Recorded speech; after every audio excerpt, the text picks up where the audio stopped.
so tonight, just so everyone who isn't here and those who are in this room know, this meeting is a budget workshop. So it's a little bit different than a normal council meeting. We only have one topic this evening. There'll be no comments from the public tonight. And I don't believe we're covering old business. We're just only covering new business, which is the budget for fiscal year 2024 to 2025 budget.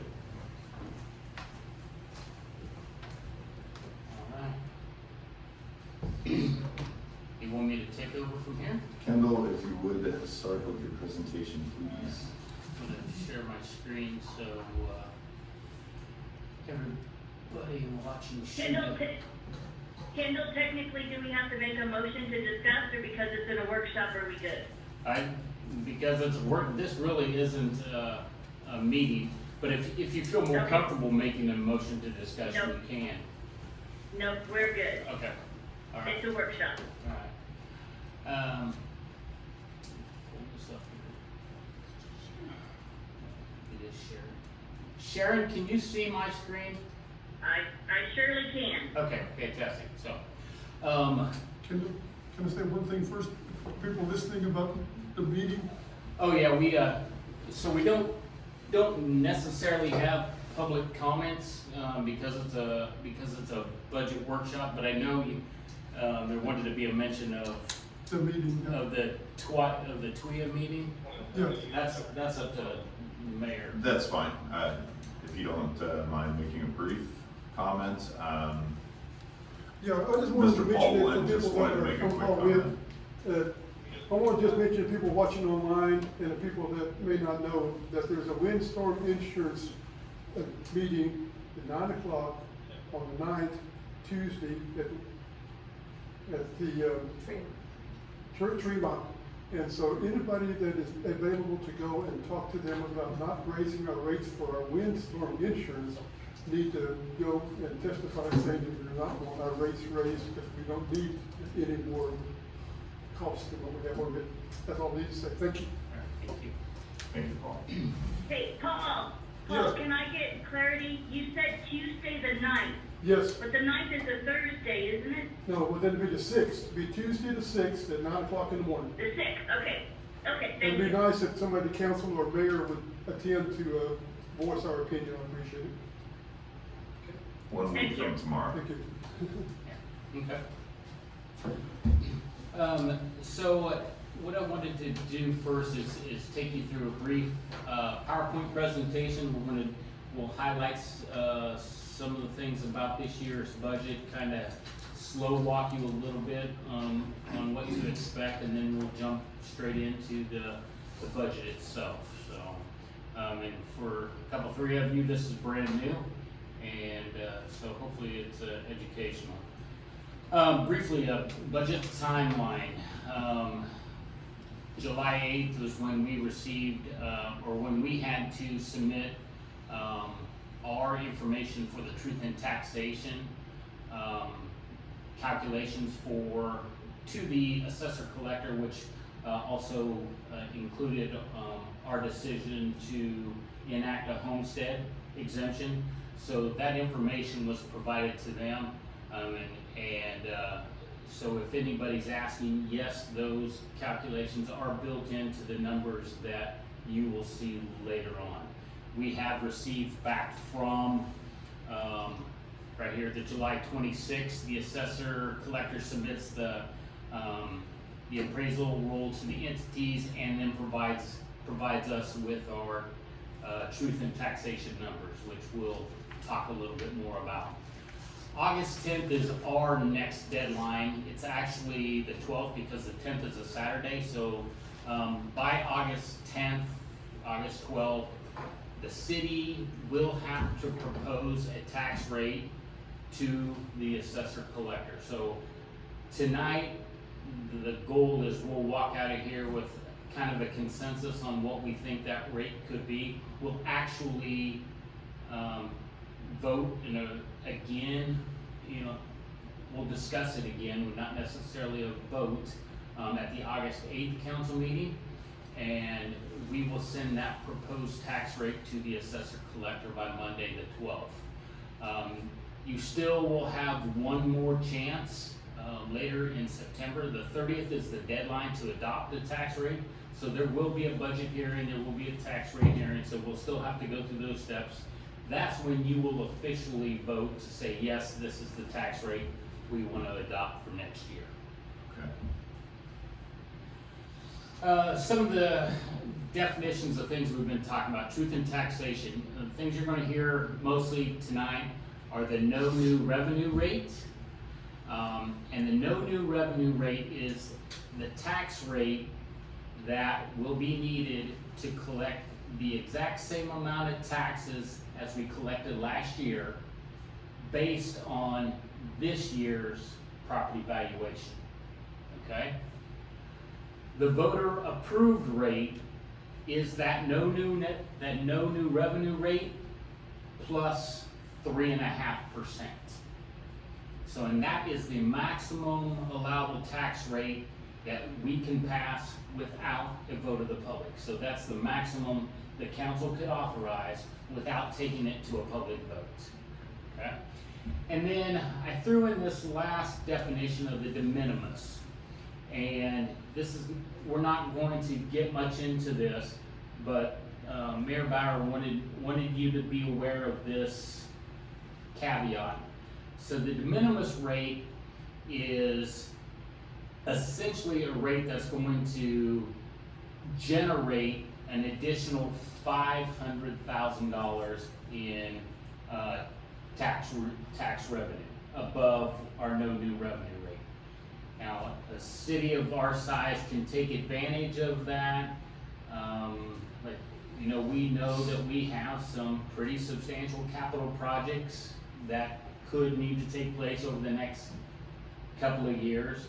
It's not something we're going to look to do now, but there is that option if we chose to, if we wanted a large cash infusion, that we could enact the de minimis rate to bump up taxes enough to generate that additional $500,000 to put towards a substantial project. So again, it's just to make you aware of that option, and it's nothing that I am proposing in this year's budget. And I'm going to jump in just a second, Kendall. On that de minimis rate, as we all know, our infrastructure is fairly tired. And a couple of months ago, I presented kind of our infrastructure options. And, you know, bonds cost a lot of money to execute and puts a higher tax burden on the community. But as we look at our 5-year plan, we do fall a little short of being able to generate all the funds we need through existing money in the bank as well as our taxes to get our infrastructure where it needs to be. You know, price escalations and just the state of our system. So we'll be presenting that, you know, over this year as we finalize our strategic plan and our, you know, 1, 3, 5-year outlook. But so I did want the community and council to know, you know, that it is possible, hopefully not probable, but possible that in the next year or two we could be seeking the higher tax rate for a given time frame, so that our water still flows and our toilets still flush. All right, thank you, Kendall. Okay. So our total taxable value, if you look, we did see a decrease in the total valuation. 2023, we were at 626 million. We dropped about 2.5 million to 623 and some change. So we did see a decrease this year in property valuations.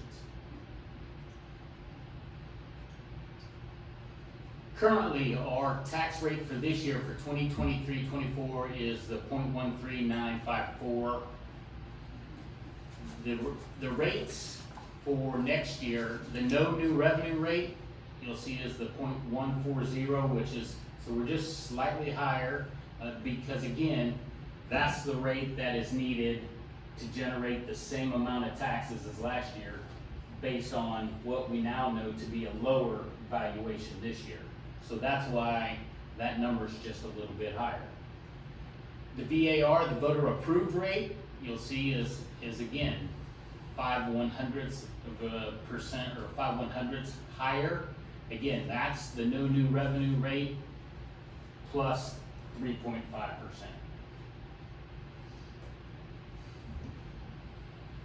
So let's talk a little bit about the highlights of the proposed budget. Balanced budget, statutorily versus structurally. So statutorily, the law requires that we provide you, present a balanced budget, revenues equal expenditures.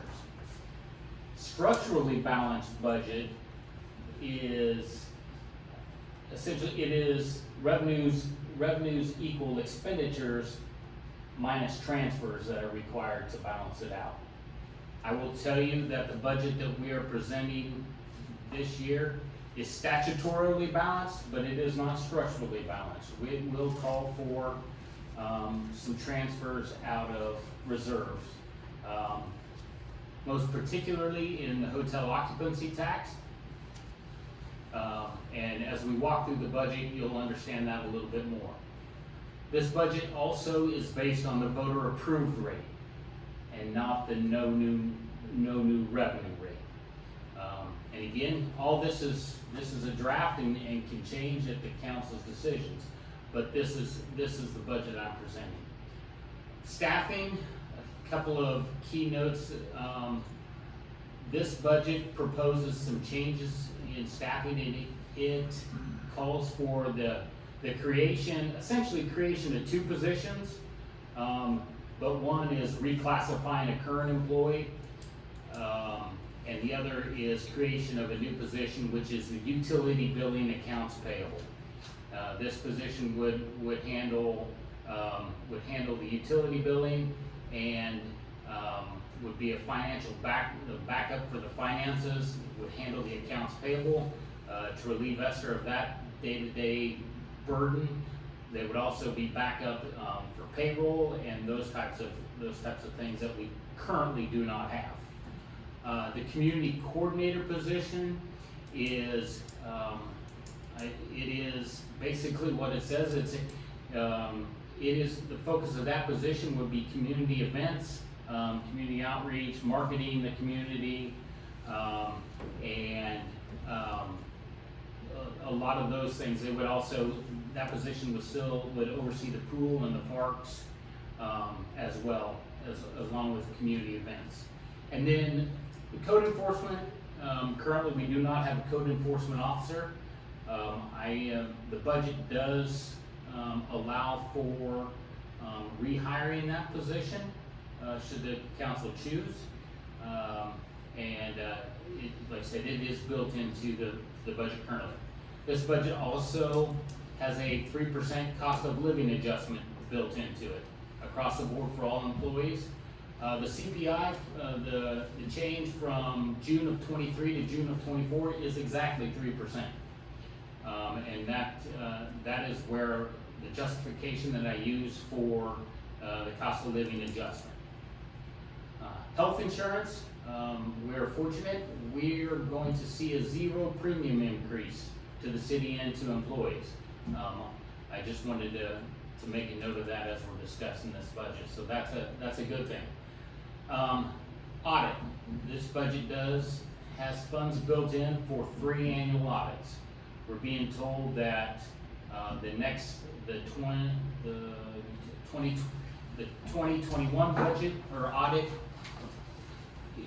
could be completed in the November-December timeframe. So I'm thinking if we can get that one then, we can immediately get on the next one, and if it's a 4-month turnaround, we'd still have time to get a 3rd audit in this budget system. So this budget I'm proposing has funds to pay for 3 annual audits. Some more highlights here at City Hall. Budget has monies built in for a generator, and currently we have 2 generators in the facility. One here on the City Hall side, one on the fire side. Neither of them are capable of running the entire building.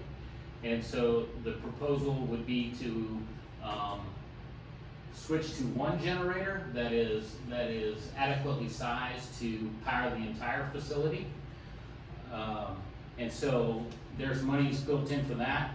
Office security is something we've been looking at, and when I talk about office, Kendall, yes.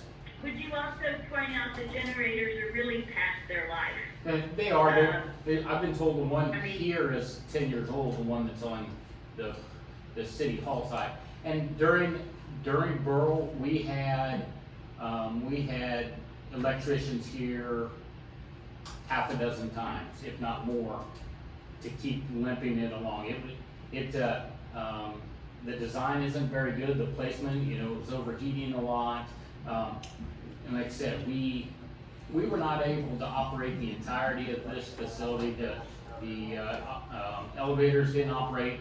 Half the outlets from about that wall that way on into the police, none of the police station, or very minimal parts of the police station operated during that time. And so it's really time to do it right. And so we're starting to get look at some quotes for what that would cost, but I think that amount should cover us. Office security, I'm really talking about the area inside there, the court office.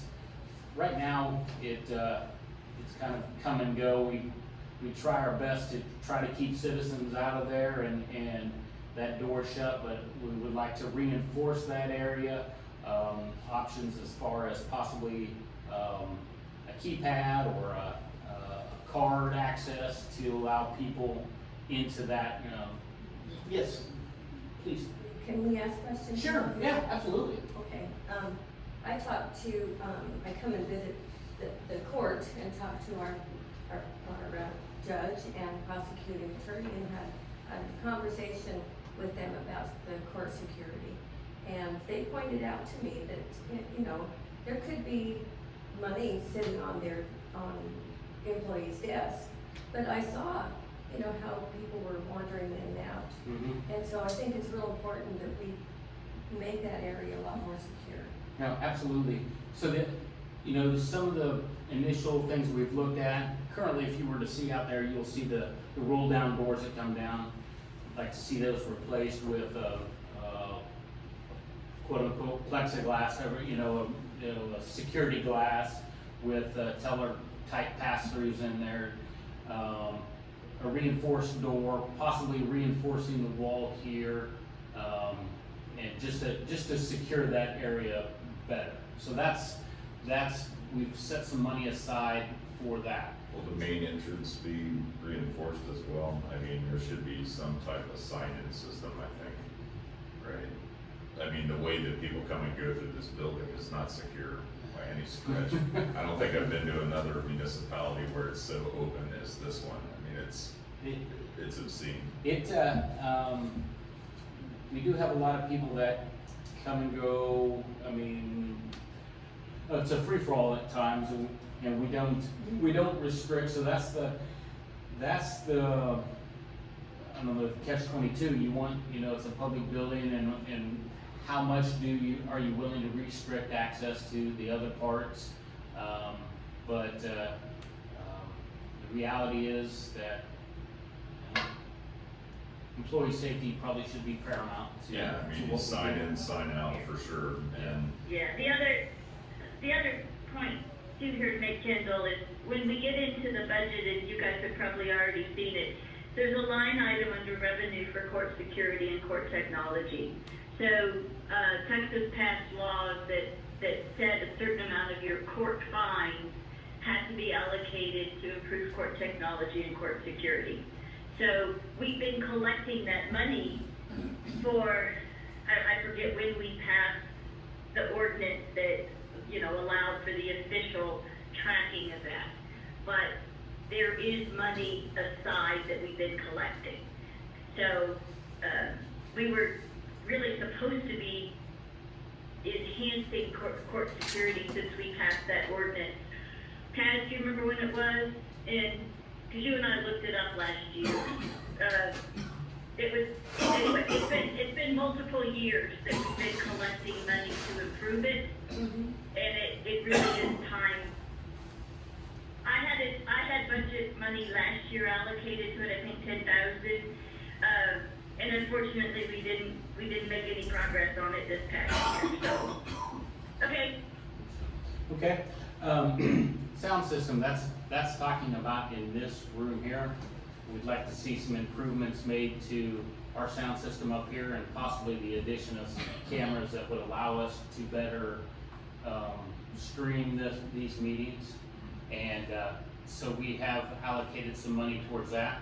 And Kendall, are you talking about not just Facebook, but something we can put on? Possibly, yeah. On the website, so I don't have to continue doing it. I don't mind. Yeah, ideally, I'd like to find a solution for that. And, but the first step is to actually get some cameras and stuff that would allow us to do that. So there are some things like Ulink and some others that allow you to do that. So yeah, that's kind of my aspiration. Okay, thank you. The floor, I've allocated some monies to, if you were to step right over there by that chair, you're gonna find a very soft spot in the council chamber floor. And it may or may not make it to the next budget. We may have to try fixing that now and see what's going on, but that's what that means. Swimming pool, as you guys were aware, we had some issues with the liner cracking and it's at its end of life, and we're having to do some extra chemical treatments to keep the algae down, and so we have allocated monies to replace the liner after the season. We're also, there's some monies there. The furniture is for the outdoor pool furniture. We did buy some this year, but the goal was to do it over a 2-year span, and so we've allocated some more monies to that. And then office improvements, we'd like to, in the swimming pool office, we'd like to do a little bit of arranging to be able to add some refrigerator in there, and then there's some other works in some of the, like the storage areas and stuff like that. So it's some minor office improvements. The park, we'd like to see some security cameras installed in some areas. That's something we've kind of already started looking at, but we've kind of put that on pause because the prices that we're seeing is not really fitting into our budget this year. So I did specifically allocate some monies towards that, as well as a sound system there in the pavilion that, you know, for the events that we're trying to hold and like holding, it would be nice if we had a little, had some kind of sound system there. And Kendall, that, the liner, the furniture, the cameras and sound system, that could all be paid with using HOT. Yes, all of everything in swim pool, parks, and the beach actually are all allocated out of HOT funds. Okay. So, and then the beach, I've budgeted $100,000 for beach trash collection, and we do, between the actual collection of it and the dumpsters that we utilize, the roll-off dumpster, that's about what we spend in a year's time. However, we did just today get a quote from the Parks Board on them taking over that service for us, so that's something we'll talk about probably at a different meeting, but in the first blush, it looks like that's probably the route we will need to go. Right on. So that That's good. would relieve that issue for us. yeah. Interesting. And based on that quote, the 100,000 is still a good number. Yes, yes. Yep. Beach nourishment, so that's the project that's been in line the whole time. We know that that's still on schedule for this fall. Our local match is 142 and change, 143 and change. So I rounded up 145,000 for, that's our local match of that project, which we know that has been coming.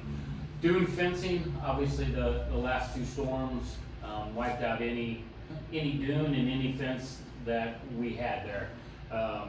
So at the, kinda in line with the beach nourishment time, the timing of that, the thought was that we would replace that fencing in about that project timeline.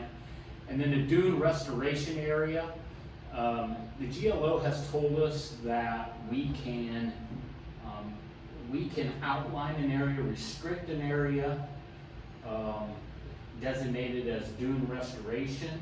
So like right now, you can drive almost into someone's backyard right now, and you're not on a dune because nothing that is there would qualify as a dune by GLO's definition.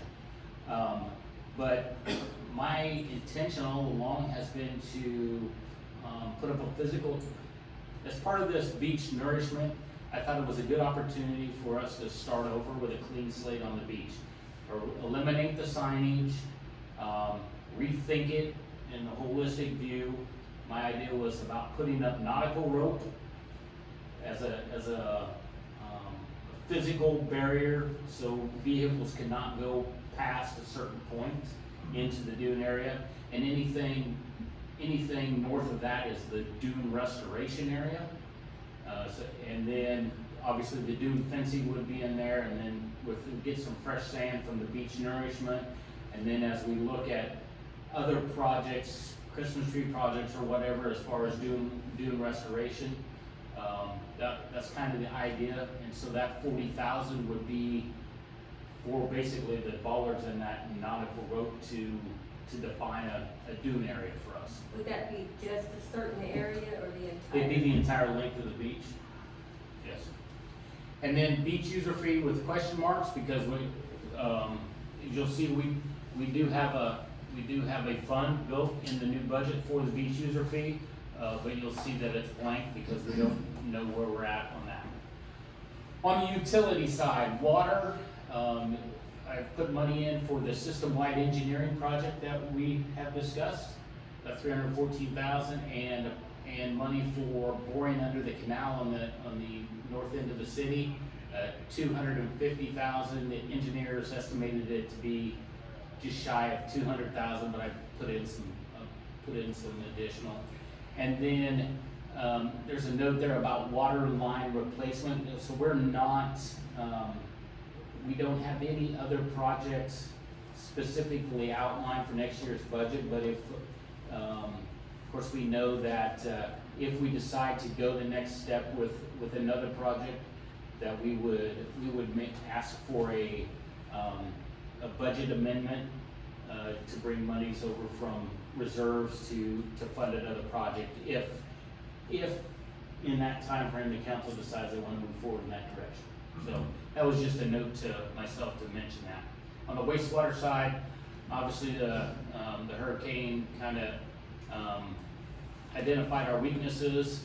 So I've put $500,000 in for a generator at the wastewater treatment plant, and I also put electrical because I think it's pretty obvious that it's more than just a generator. That we can't just add a generator and it's going to work. There's going to be some electrical work that needs to take place, probably some physical relocation of some things at the plant, and so I put in $500,000 to help cover that. And then manhole extensions, I put in $250,000 to start addressing the critical manholes that we know that are flooding pretty regularly.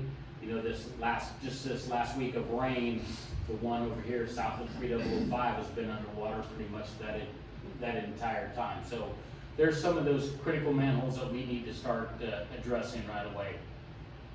Drainage, I put in $250,000 as a match. The county has indicated they're going to propose another bond project that the cities would be able to take advantage of, with the focus being on drainage. And ironically, we need some work on the drainage. So this would be a one-to-one match. If we put in $250,000, then the county would match that $250,000, would give us a $500,000 project. Now, that's the number I put in there. If the council you know, if that's too high or too low, you know, and maybe a little input into your thinking about that.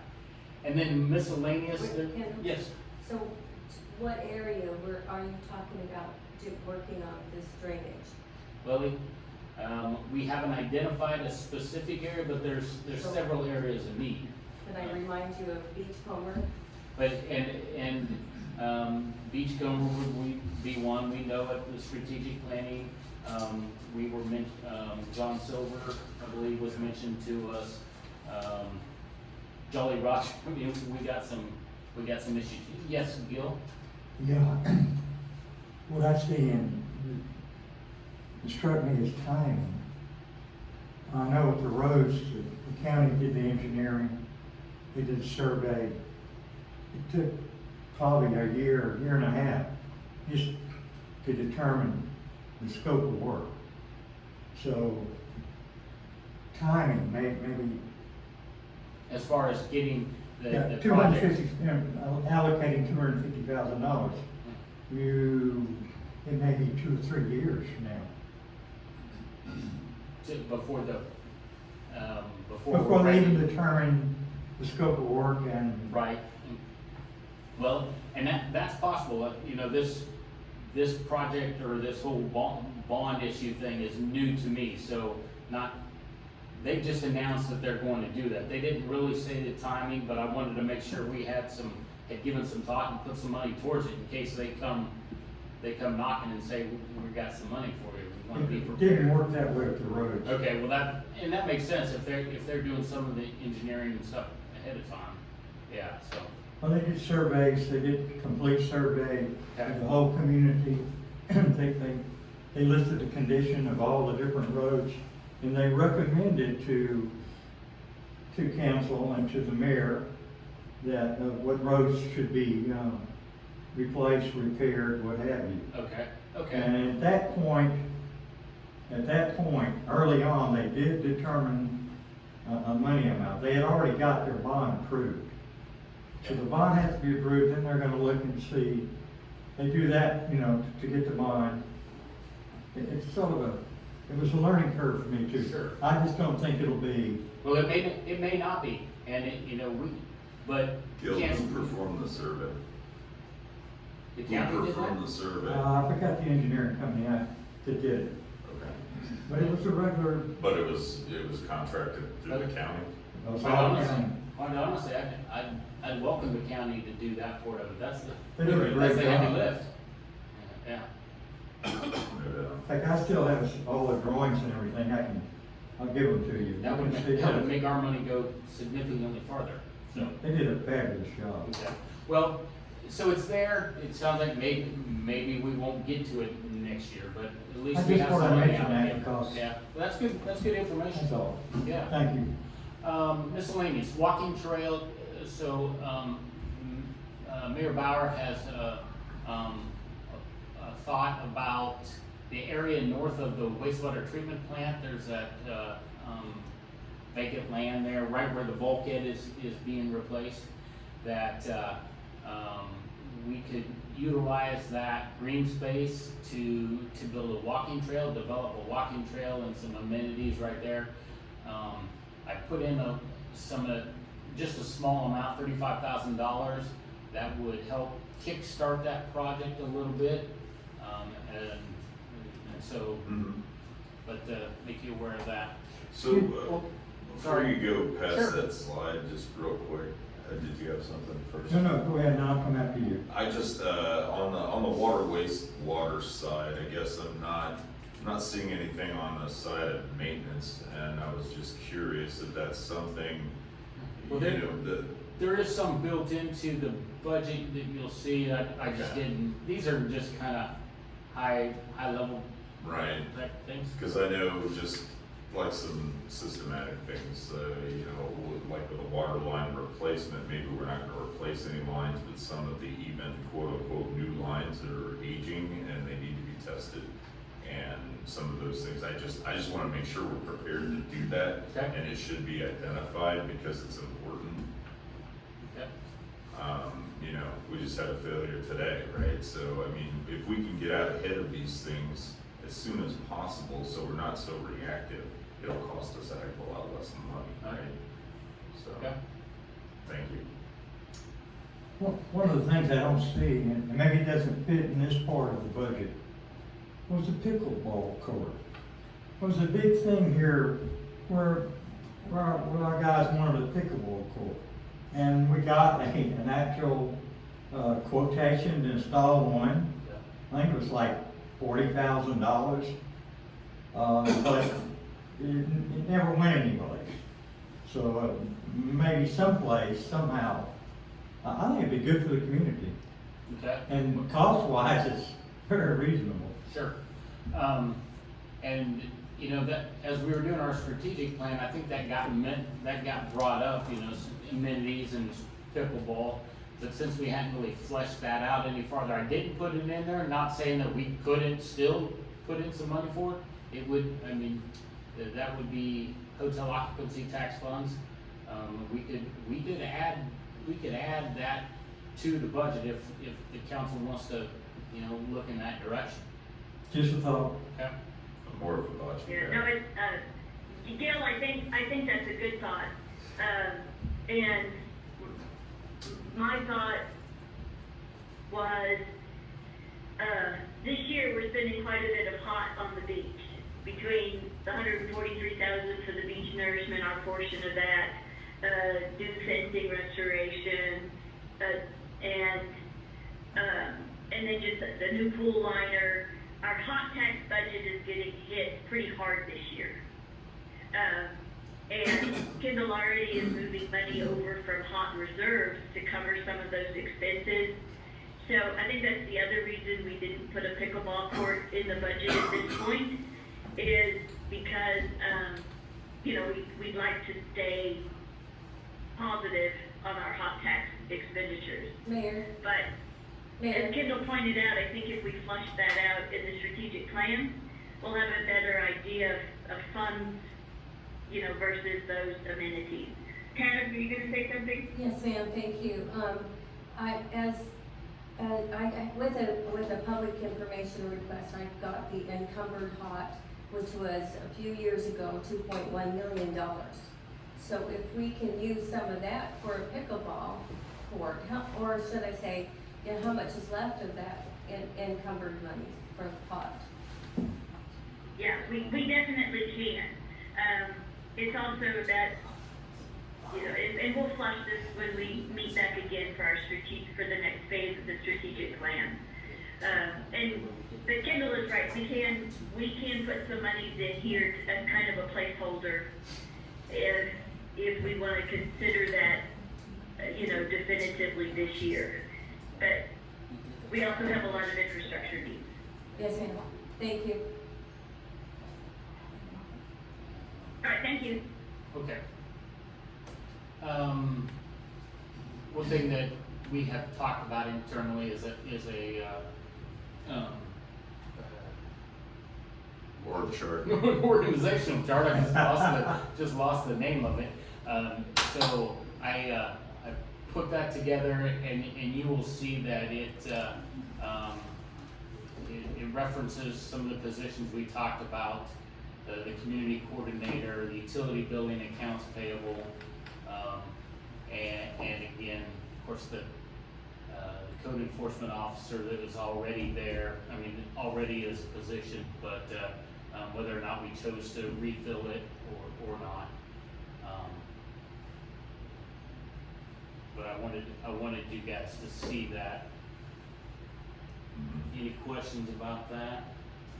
So this is all full-time employees, so. That is all full-time employees, that's correct.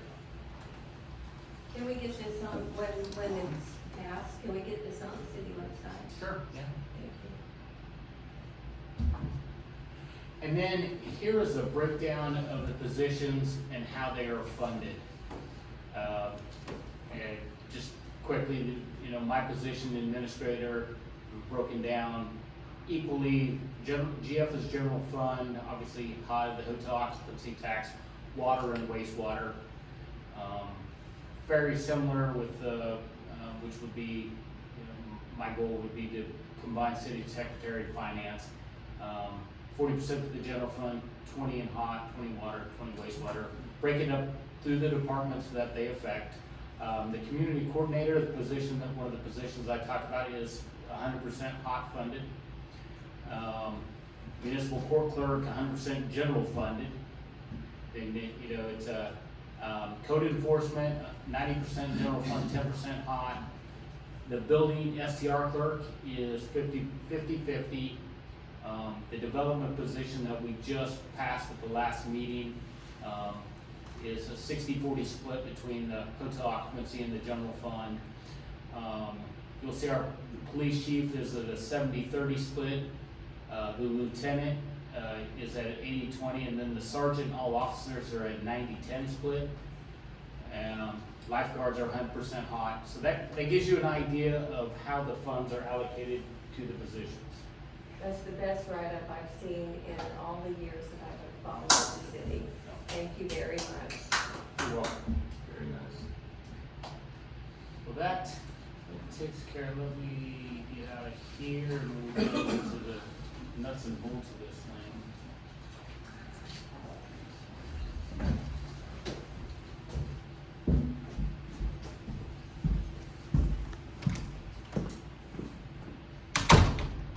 Sharon, are you now seeing the spreadsheet?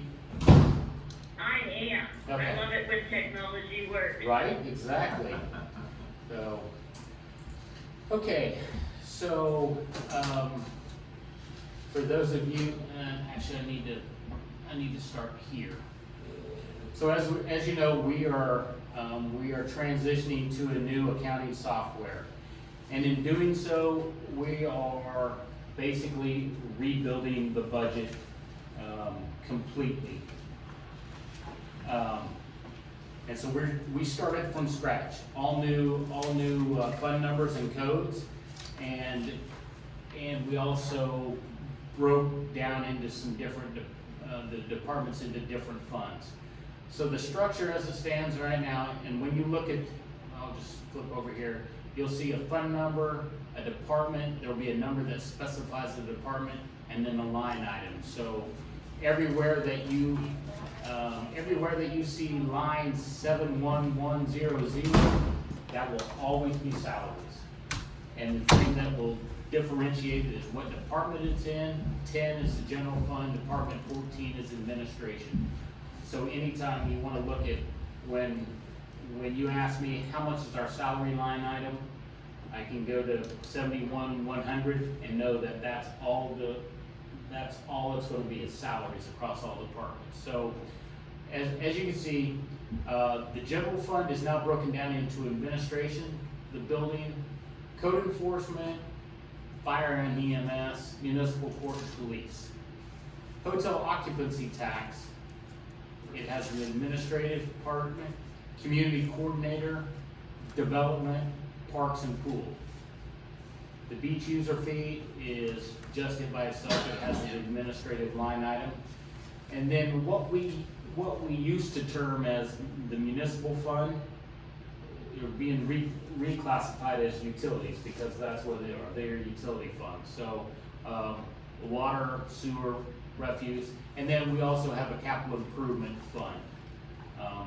And you won't see it represented on this budget tonight because it's brand new. There's nothing to show in it, but we will populate that as time goes on. So that's how the structure is. So starting here with the revenues, you'll see. Well, let's start with the first number. I told you that this number right here is our voter approved rate. That's what this budget is built upon. That number, it's going to generate just over $1 million, $1,038,000. This number right up here is the no new revenue rate. It would generate about $36,500 less. Just so you have that point of reference.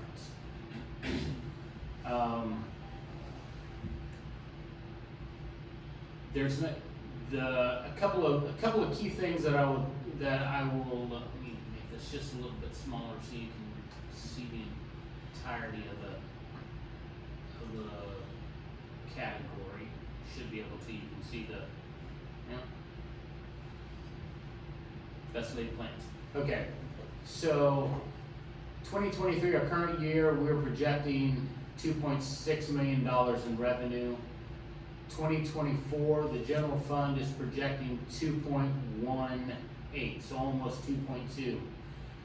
The noticeable difference that you see, the reduction in revenue, is the removal of $600,000 from hotel occupancy tax. That money is no longer going into the general fund, that is going into the newly created hotel occupancy tax fund. So it is reflected further down in the spreadsheet. How come those aren't working? Mister? There we go. So it is reflected down here. Yeah, right, patience, you're right. So really revenues, there are no noticeable differences. A couple things that I would point out, a pretty sizable reduction in interest rates, because we are going to be proposing to take money out of reserves, so that's the money that's invested. So we would expect revenues from investments to decrease. Although, as you will see, our investments have been doing very well, and we're outpacing our projected revenues. Sales But tax. also, Kendall, Yes. Kendall, on interest earnings, didn't you also put some projected revenue over in the Yes. utility side? Yes, so So, the revenues, some are reflected here in the general fund, but about 100,000 are reflected in the utilities, because some of those monies that we're investing are utility, that's where they originated. So we're putting those interest earnings back where they should be, back into the utility funds. So those will be reflected later on in the spreadsheet. Sales tax. So this number is a little deceiving. 219,450. That's a combination. So it was budgeted for 165,000 for the 1 cent sales tax, and then you also budgeted an additional $54,000, projecting that increased sales, 1% sales tax. It was projected that it would start earlier than it did, so they budgeted funds for that. However, the way the timing works, you're not going to recognize that additional revenue. For this year, on the 2%, I budgeted 300,000. Currently, to date, we've received 102, almost 103,000. We may be just a little shy of revenue, although the summer months are going to be where you're going to see probably the biggest uptick in your sales tax. Of course, we also know you got to temper that with the weather we've had. So we may not quite hit the revenue projection on the sales tax side. Our fiscal follows the calendar, right? It fell October 1. Oh, okay. Yeah, October 1 to September 30th. However, the revenue today, you will see we're at 2.7 million as compared to the projected 2.68. So we've already exceeded revenues. Yeah. But that does include $657,000 in hotel occupancy tax. But we have and Kendall, I also need to point out that when we passed the ordinance, the STR ordinance, the operating fee, $250 a year. Yes. And, we started collecting that as well. So, those STR fees. Yeah, you'll see that. You'll see that number right here at 38,000. That's half of it.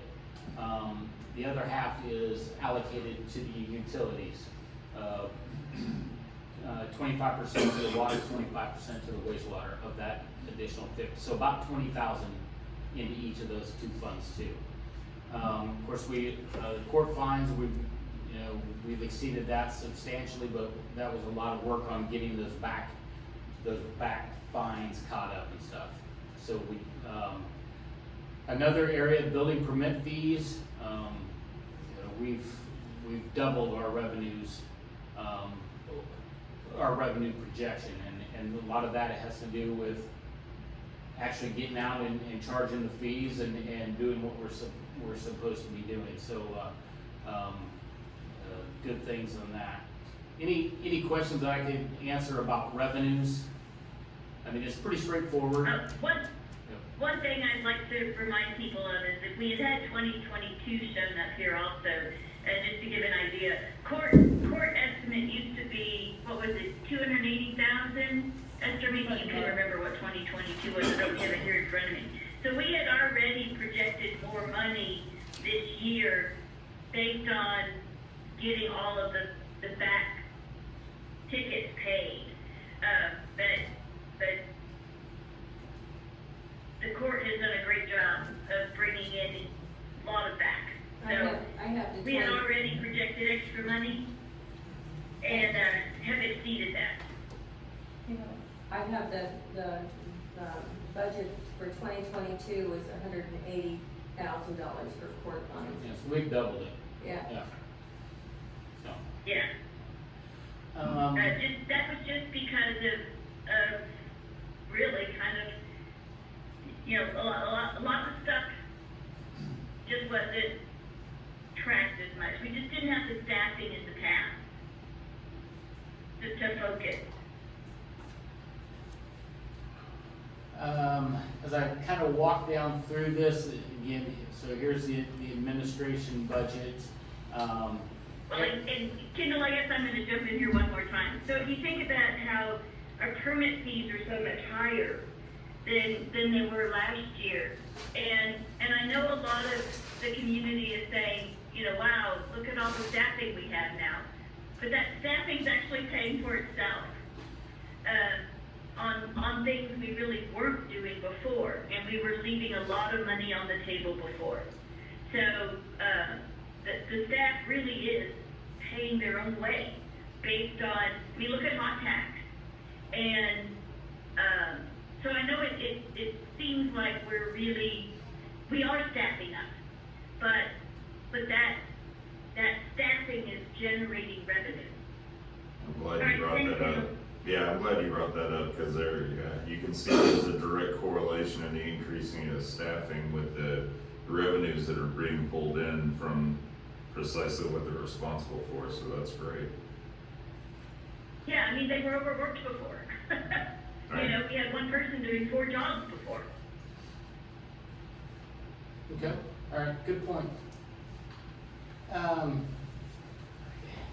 Now I guess what I want to caution you about, because we are rebuilding this budget, the line items are different, there is sometimes not a direct correlation between a number in 2023 and 2024. And what brought this to mind is right here, the technology subscriptions. You'll see we've upped it from 2,000 to 19,000. And everywhere that I have a note on there, I've explained what those are. This one happens to be $7,000 for the annual AccuFund, which is our new software. We also paid Galveston Computer Solutions for Microsoft 365 or remote monitoring. These are all annual subscriptions. Couple $1,000s for remote backup. I've also put some money in there for some potential improvements to AccuFund. They offer some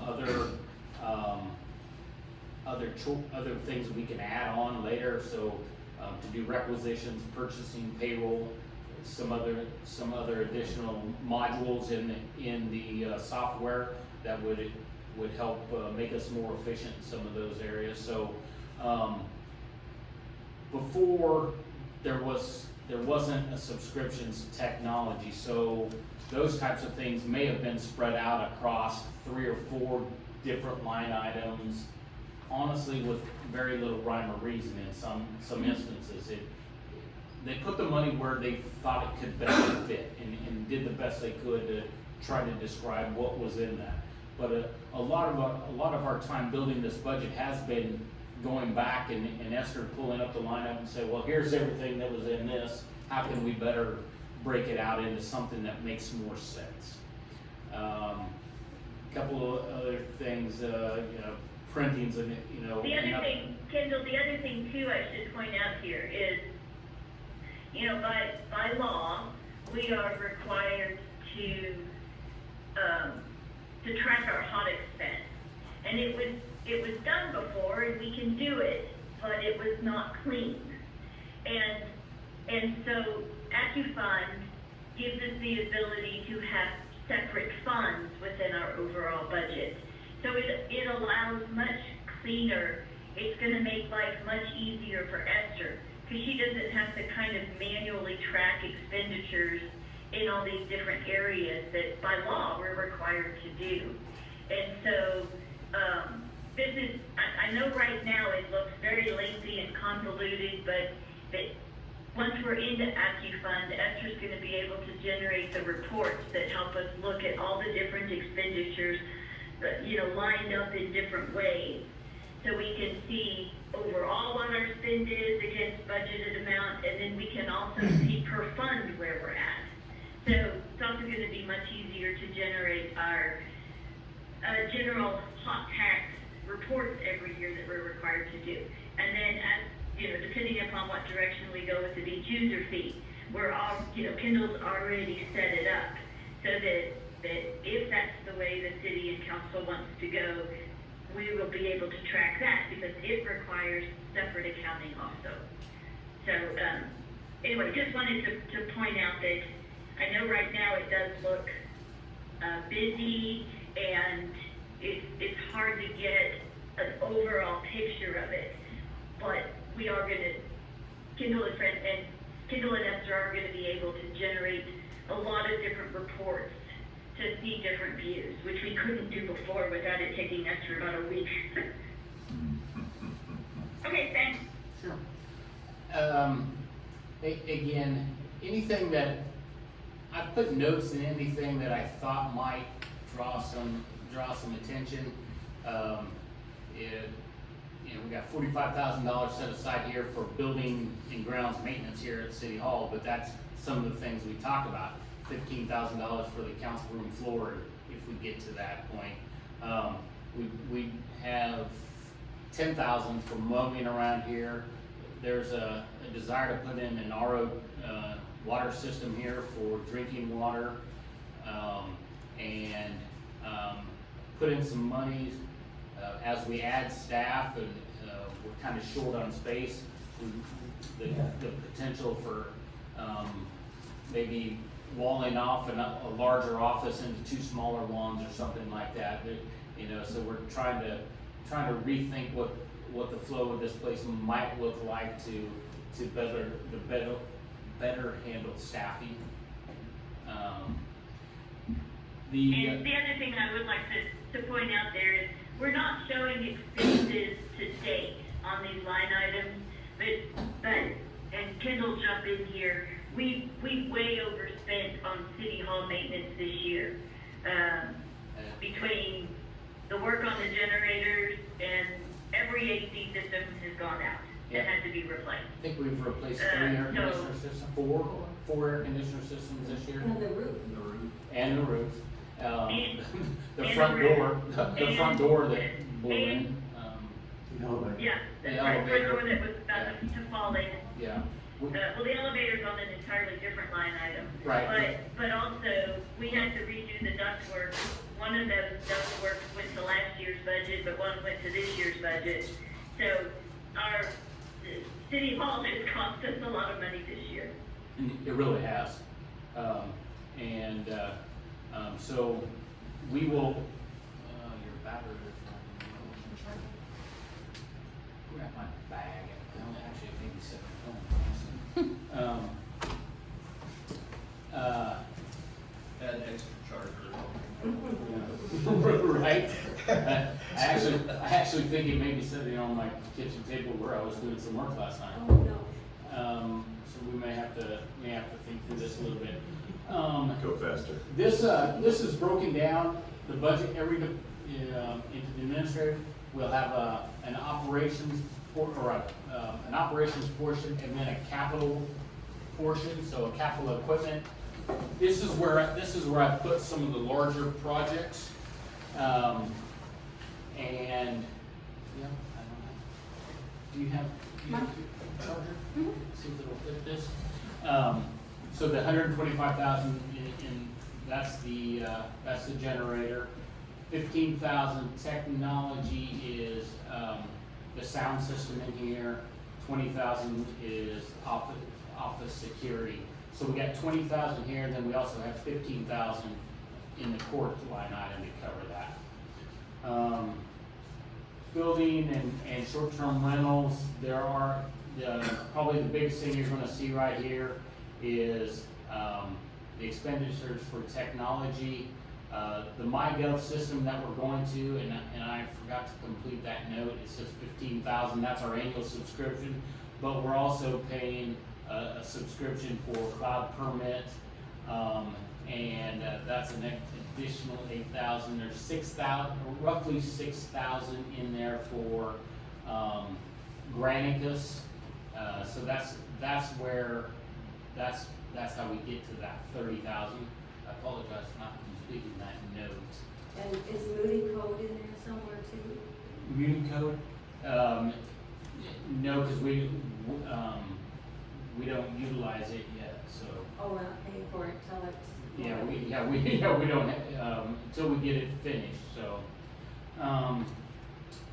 Postage. That is a point though, Kendall. Oh, shoot. Where is the Civic Plus subscription? Is it for our website? That's, I didn't see that one and I forgot to ask when we reviewed it. well, I'm gonna have to track that down. You can, if that doesn't work, you Is can. that not the right So one? that should be in, No, it's not. I mean, part of it should be in general administration, part of it should be in HOT. That's kind of one of those services that's multifunctional. Connect this to lunch. I've got enough. I did just lose your screen. Tim. Yeah, my computer just died, so, apparently 2 hours of battery is all I got. Yeah. Yes.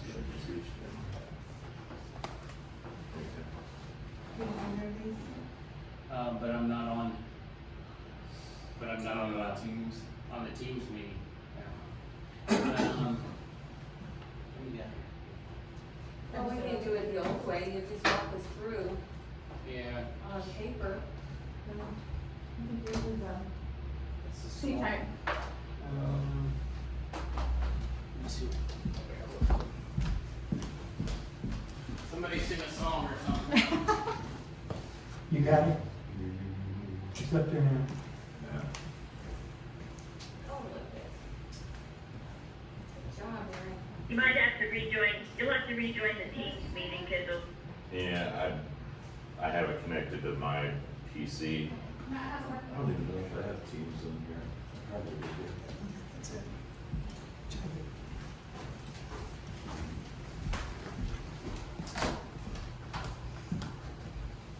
Oh, yeah, that's the right one. We can go.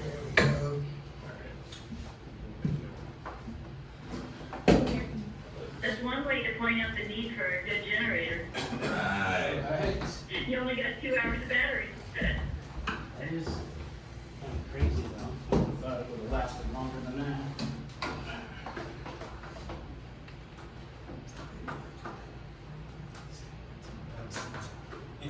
Yeah, I thought it would have too. That is a new computer. Yeah.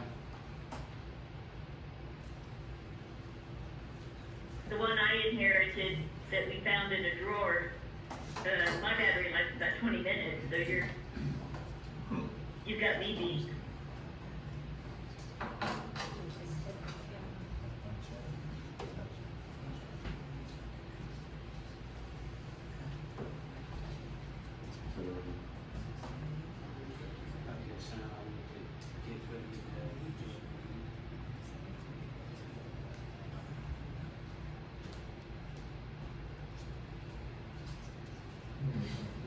$30,000.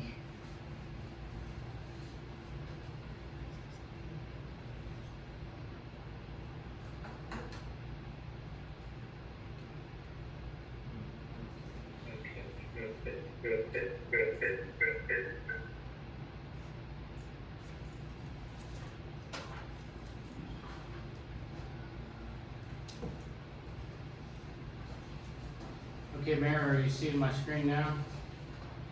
Yes, I am. All right. Don't you love technology? So, okay. We were on subscriptions and you were gonna verify Yeah, if on we got Civic Civic Plus Plus. captured Civic somewhere. Plus, okay. Yeah, but I will double check that. Really, there's nothing in the building section that really calls call much attention. You will see this inspections here, that's David Ewald's prices, so we've already been talking about that as far as the costs going up for inspections and stuff, so, that's reflected in this expense here, in the building department. Kendall, while we're thinking about inspections, have we, I'm thinking about those CSI past inspections.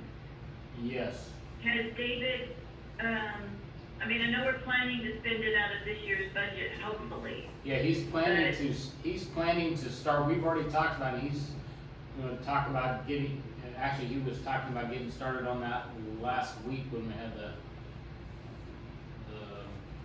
all the rain and stuff, so. Okay. Yeah. I just wanna make sure we didn't need to maybe up, and then that inspection needs to be in the utility side anyway, not the building side. Yeah, that's a different animal, but that may be something I can look at, okay.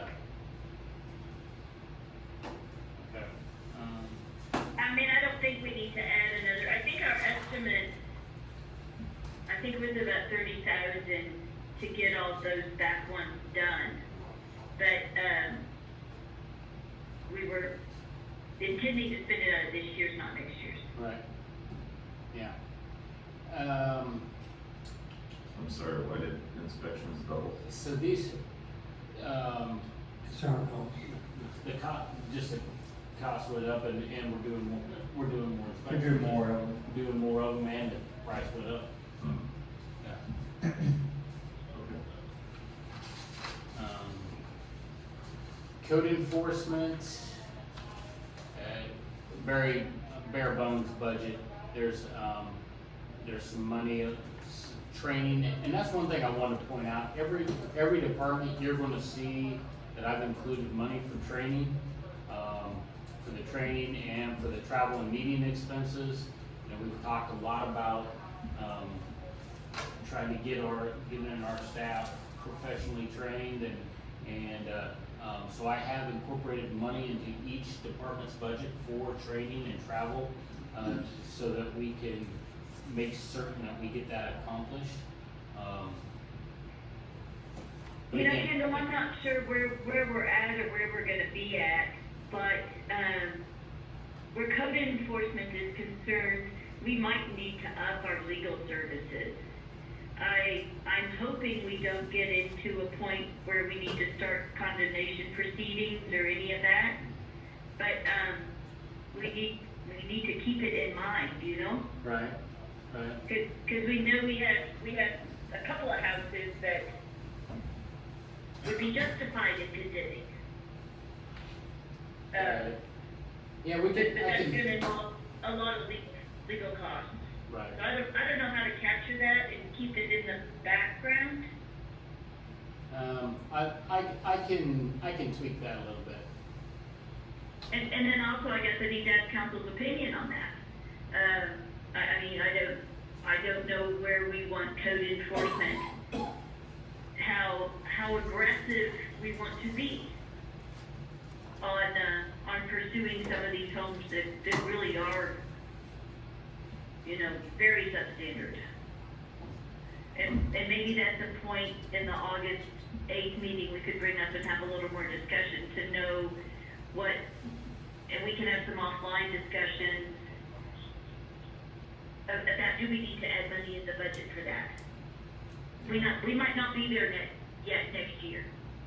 I guess we just need to see where it's at. I mean, are they derelict buildings that are uninhabited, or are they inhabited and we have to deal with, you know, someone who's an occupant, you know, and what condition are they in, you know? I mean, certainly it's case by case, so we need to identify what, you know, how many of these there are and what the actual situation is before we can make a decision on that, I think. I agree. I just don't want us to lose sight of it and, don't want us to not do something we should be doing because we didn't think about it during budget time. Sure, I agree. All right, thanks, Kendall. Sure. The next department is the fire EMS, and you'll see that's bare bones. We allocate some of the fire insurance, some of the flood insurance, and this is, we're not taking it from fire and EMS, it's just a tracking mechanism for us. And so, we're not asking them to pay a portion of these insurances, it's just how we track through this. Also, I do throw a little bit in there for maintenance because, like this year, when we replace a air conditioner unit, you know, $1,000 isn't enough, but we do have some small little general maintenance type of things that, we track in there. So that gets us to municipal court again. Probably the big ticket thing here is state criminal fees, and this is something Esther and I have been working on all day today to try to better understand what this looks like, and so as we started looking, this 180,000 we think is a pretty close estimate to what we would expect to have to pay out or pay back to the state, based on the fines and stuff that we go through. So we're required to remit back to the state a portion of that money, and our work today, we're convinced that 180 is going to be pretty accurate. Again, here's the technology. Kendall, should we do court as a separate fund where the revenue is shown? No, it's really just, Okay. it just needs to be in general fund. That's easy for the, Okay, all right. It's just people need to understand, council needs to understand that when it shows $400,000 in revenue, the city is not making $400,000 off of the tickets, the police force, right? We're really only making like 220, because 180 has to be remitted to the state. yeah, a large portion of it is going somewhere else. So, the I3 Verticals, that is the software we use, that's the new court software, so, again, some of this money's in here for training. Another big ticket item here, that is the fees we pay for, our municipal judge and our prosecutor. I did up their, they have not requested an increase in their fees, but, I did build in a little bit extra in case they look for a little additional. Yeah, I think they've been at those fees the last 2 years now. Yeah, so, it wouldn't be out of line if they ask for something additional. And right here, you'll see that's the other 15,000 of the security piece, 35 total, 15 here and 20 in the administrative side. Any questions so far? I mean, I don't want to go too fast, and I also don't want to go too slow and bore you to death either. Like I said, some of these last few funds are very straightforward, very minimal, and I do realize that there's a lot of blank spaces, we can, you know, you copy and paste all these line items into each department, knowing that you may not use them all or aren't going to use them all. And I think we'll be able to hide some of them as we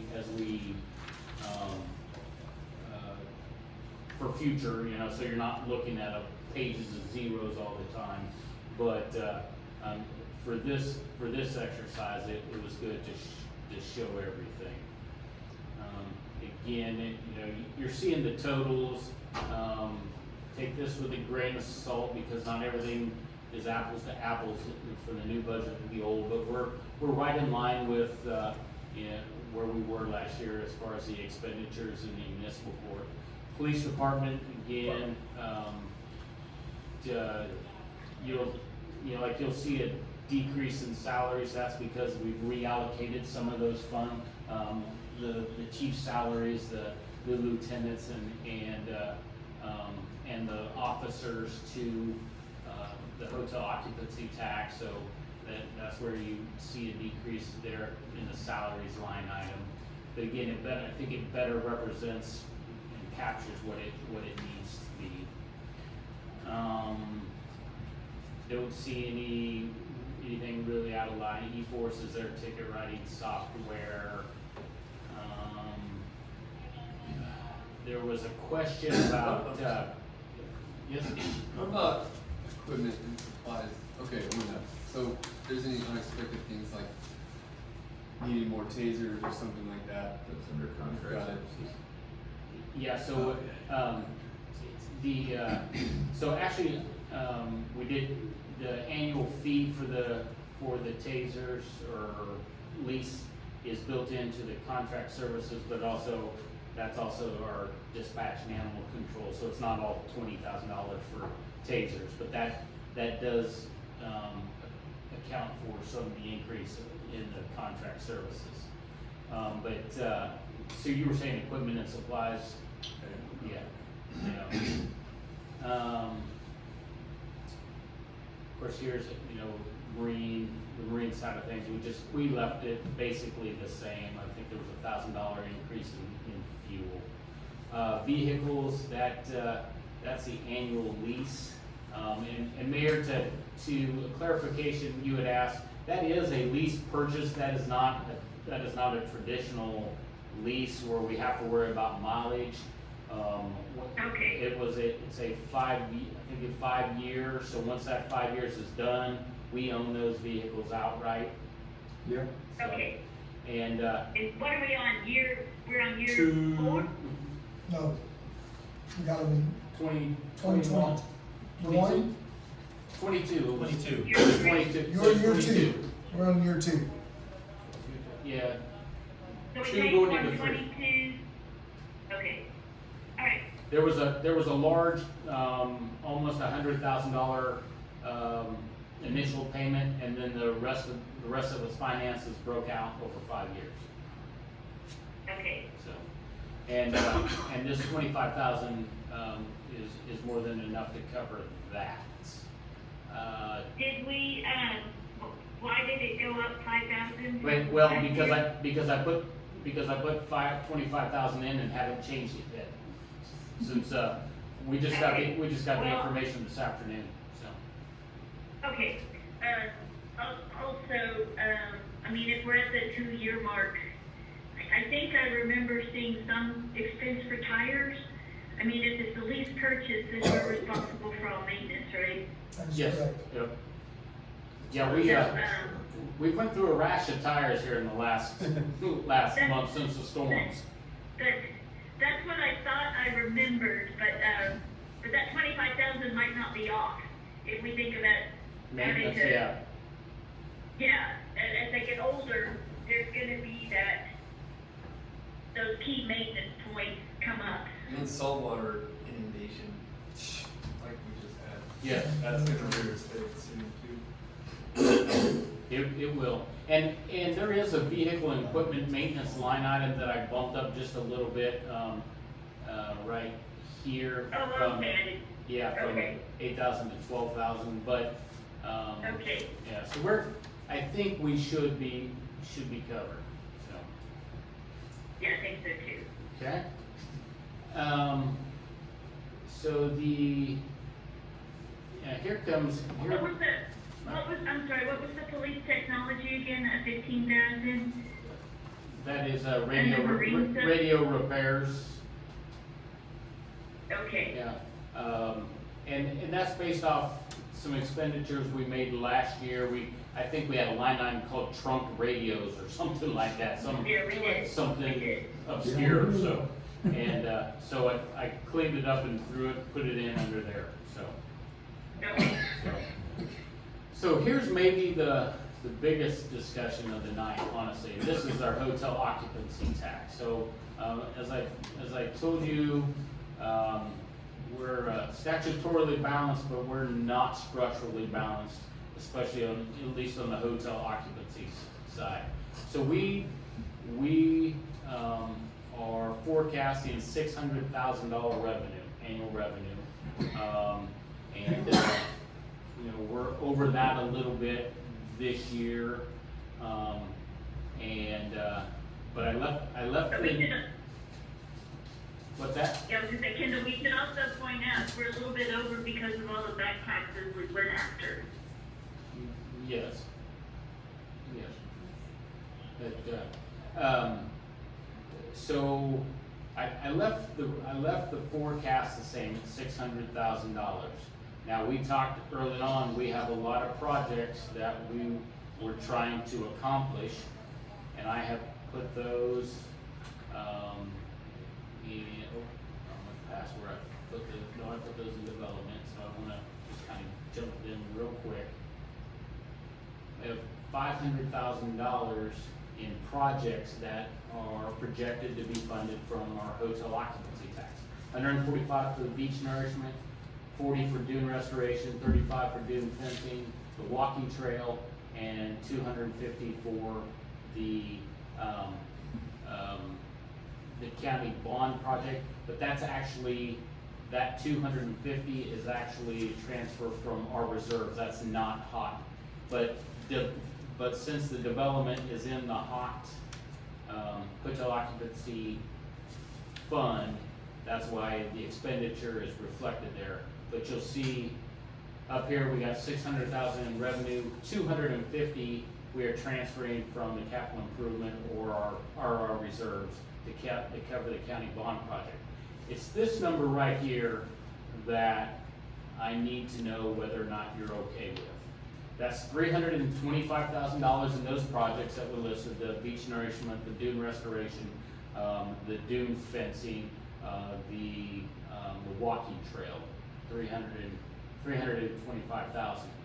But that still leaves $344,686,000 in overages, meaning we're spending, in addition to those large capital projects, we're spending an additional $344,686 in hotel occupancy tax funds to cover the operations that we're outlining here. Now, the reason that I'm asking to propose this is kind of, well, it's based on a couple of things, but mostly, as you know, we just passed the ordinance to allow the booking sites to collect the local portion of the hotel occupancy tax fund.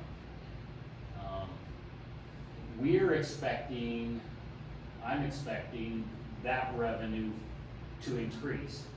But until we have went through a year of that, we won't know how much it might increase. I think there's also some other factors that will play into this, whether it's a reduction in number of SDRs or just, the climate, maybe the SDR business decreases, those types of things. But I would like to have 1 year's worth of data with the booking agencies collecting our funds to see what our true collection is. I think we've left money on the table, but until we get through a year, we won't truly know that. We do have, Taz had mentioned we have reserves.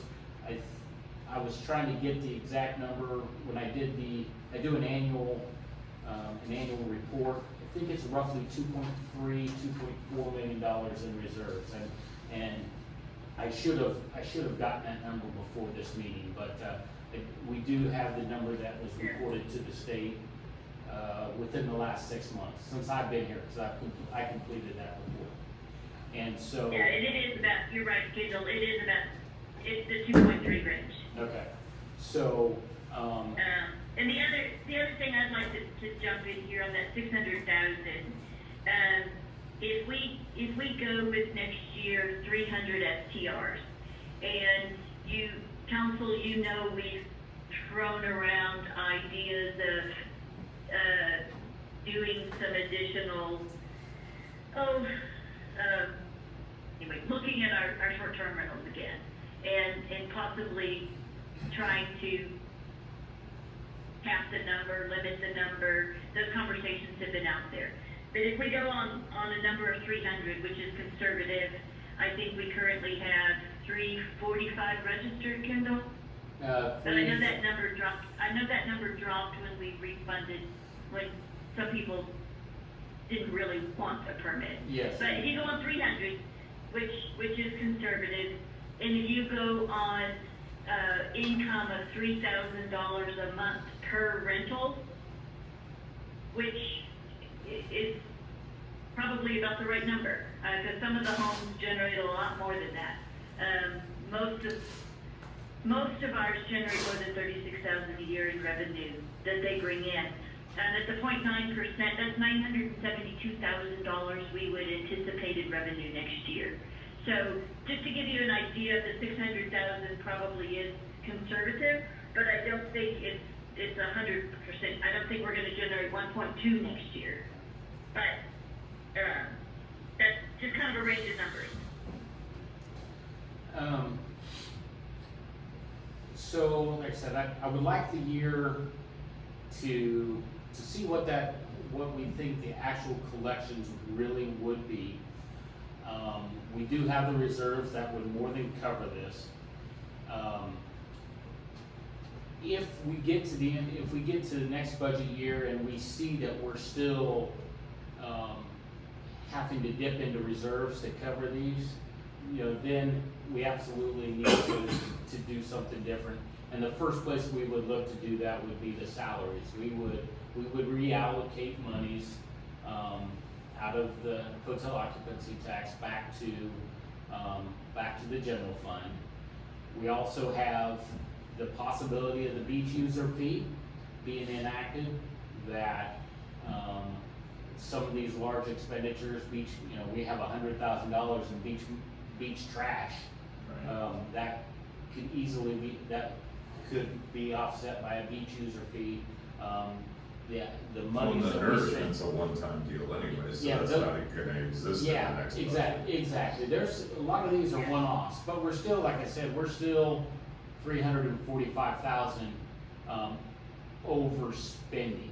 But we can dial that back. We can do it right now if the council wants. I can absolutely redo those numbers, so we're not using reserves to cover these expenditures, except for the large projects that we want to see accomplished. And I can make those adjustments and make the balance, make the budget balance. But I would like to have that 1 year leeway to see how this plays out. And again, like I said, the beach user fee is not figured into this, but it would help offset a lot of these costs that we're seeing, that right now we're using hotel occupancy tax for. In reality, the beach stuff is repetitive every year. Not the replenishment is what, Not the replenishment, no. right, The the replenishment trash is for a whole sure. different story. Yeah. But the trash, the dune restorations, we didn't have wonderful dunes when I got here in January, but they're a lot better than the zero dunes. But we could have replaced it and washed them out again 3 weeks later. So you're always gonna have that kind of expense, to try to maintain the beach and protect the properties along there. So, like I said, this is how I'm proposing it. The council can absolutely say that they would like to go a different direction, and I can make that work as well. So that 2.1 million exists in reserve funds, is what you're saying? Yes. And then if we go a little bit further, then we dip into that. Correct? Yeah. Okay. So, yeah, so it's actually probably 2.3, maybe 2.4. It's So, 2.3-ish. So what's the benefit of maintaining that number where it's at? I mean, do we care what that number is exactly? And what's the risk of, Well, so- depleting it somewhat? So there has been talk about some large capital project, maybe, probably the biggest capital project that I've heard floated around would be the idea of the new pavilion at the park. Which would be an extensive project, large meeting room, space that can be rented, it would be, air conditioned, things like that. That is the biggest project that I've heard floated around, the possibility of these monies could go to, but, if you're, 40,000 here at a pickleball court, another 40,000 for a walking trail, some of these other amenities and things, and I think, past administrations have struggled spending it. I can tell you, I don't have any trouble spending it. Like I said, I've spent it twice over. It's just, you need to do your research and find what the law allows for. Sure. But- Well, and if it can take some of the burden off of the taxpayers. It absolutely does, it absolutely takes burden off I'm the all for taxpayers right now. It absolutely does, because, like I said, we can reallocate salaries, but you're reallocating it back onto the general fund, which is property tax funded. Yeah. Yeah. Okay?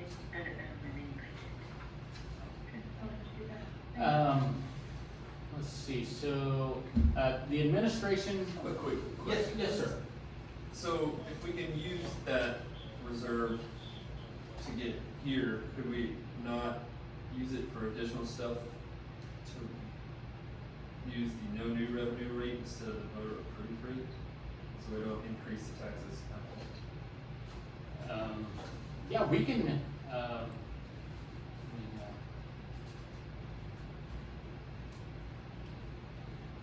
so, Yeah, yes, like what, 30,000? it's like 36 and change, yeah. We could pull that and have zero increase. Let's see here, so that's,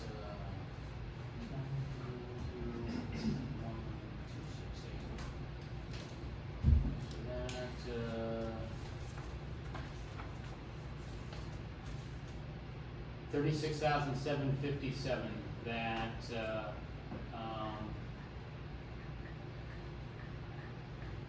me just a second.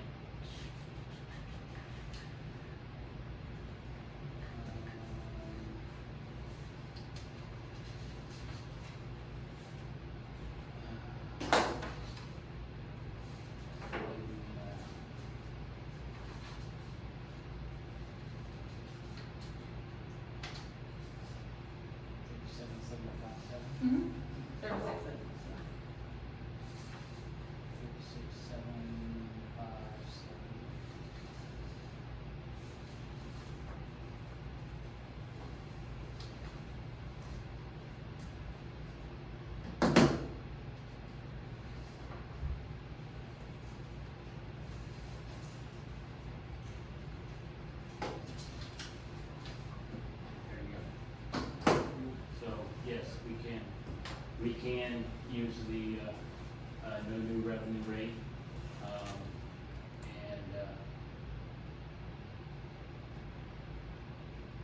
I like not paying more taxes. Call to read my lips. And we can still get a pickleball court. if you want a pickleball court, I can make a pickle court hat. It's Something our citizens really want. Or something in the walking trail. Yeah. Nobody's gonna walk up by the marina, Yeah. take that out. Yeah, I'll walk there a lot later. They can walk the park. So, yeah, I mean, would that be what you would like to see using the new revenue rate? I would like to use that rate if we could and Yep. it doesn't cause us any pain anymore. Yeah, I agree. Yeah. I like it. And I'd like to keep the walking trail, because it's such an eyesore over there. Something besides just mowing the weeds over there. We could make it for butterflies, Okay. dragonflies, Well- dragonflies, that's. Well, all the other things stay in there, I just needed to adjust some expenditures on the administration side, which, just a little bit of math. Let me, That didn't hurt you on the admin side at all, did it? huh? That didn't hurt you on the admin side? No, I just needed to adjust some monies I put into, reserves, so, yeah.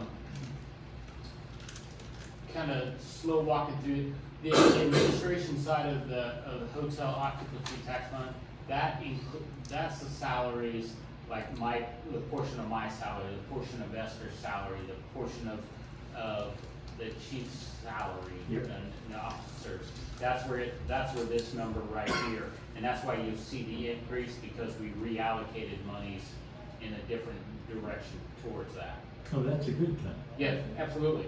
You're taking money off the, that's a burden, you talk about taking it off the taxpayer. Yeah. Yep, and, we utilize those funds that we have, yes. Other than that, there is nothing else on the administration side.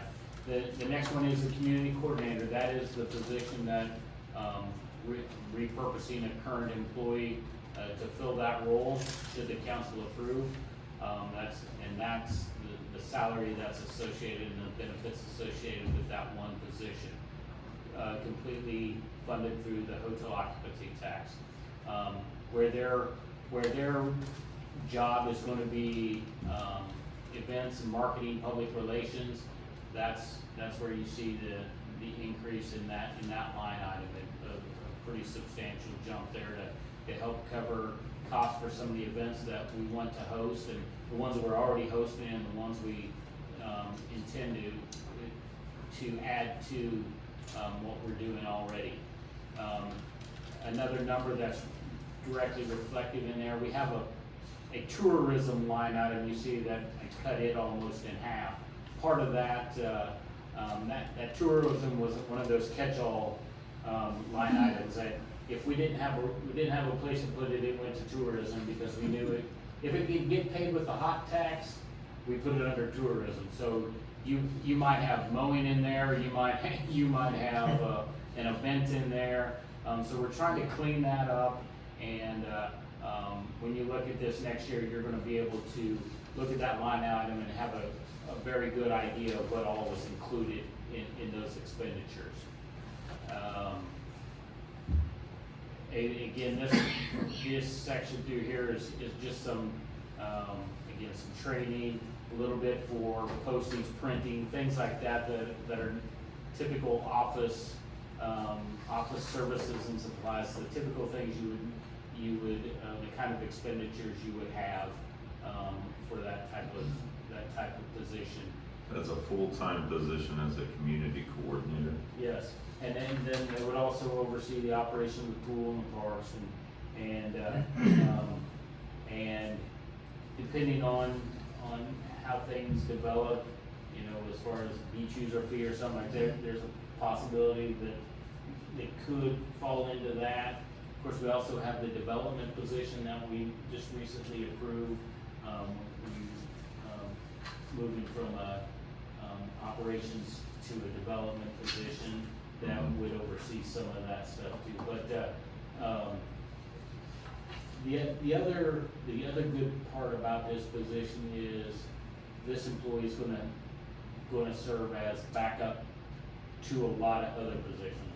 They've been trained in utility billing, they have, you know, some of the other key areas where if we have absenteeism or something like that. Cross-trained. A whole lot of cross-training, yeah. Okay, The that person's makes gonna sense. be very skilled in a lot of the things that happen here at City Hall. So not just promoted to pickleball court. Yeah, exactly, yeah, exactly. The other, Um, Kendall, the other thing you should point out is that our health insurance per employee is pretty high. And it's just something that staff has not had the ability to focus on. But we are hoping that we're gonna be able to find a insurance program that provides some cost savings. Right now, it's what, $1,300 a month per employee? Yes. yeah, and actually to Thirteen that, and some change. actually to that point, I'm waiting on a quote from another organization. Yeah. So, So Kendall's been reaching out to different folks, but we don't have any answers yet. And that's also gonna help lower personnel costs some anyway. right. Something that I just noticed in Sure. here.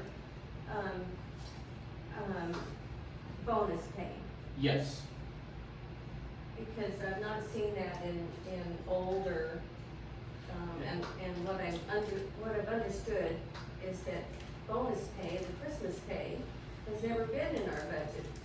that's correct. So there is now, state law says that the only way that you can legally offer bonus or a Christmas, quote unquote, Christmas pay is if it is specified in your budget, and you have a plan for how it could be fairly distributed. So in our personnel policy, you will see a section strictly for bonus pay and how it would be paid out on what, and the mechanism for how we would do that based on evaluations and things like that. So, without those two things, then technically it's not legal to give, it's not legal to give bonus pay. So you have to anticipate excellent performance. Esther was wonderful in putting together a tremendous spreadsheet that calculated salaries, everything, the benefits, also how it would automatically calculate what the bonus pay, and it would allocate it to the different departments as it's set up. So I can punch in a number and it automatically does the calculation for me. But, so yes, it's based on everybody receiving 100%, but that's not necessarily, it's not just carte blanche, here's your check. There is a procedure outlined in our personnel policy about how those would be administered, so. Okay. But you're right, thank you for pointing that out. There's nothing that's ever existed before, and we're correcting that so that we can issue these legally. Thank you. So development, that's the new position the new job description, we're taking an employee and giving them a new title and better defining the duties that they have, and a lot of it will be, it is split between hotel occupancy tax and general fund, with the majority being in hotel occupancy tax. That's why I chose to put that person, or put that position in Fund 20. Few things I'll call this to your attention right here. We're putting some money in there for chemicals for mosquito farming, because we have an employee who is getting certified, and I think August 2nd, somewhere like that.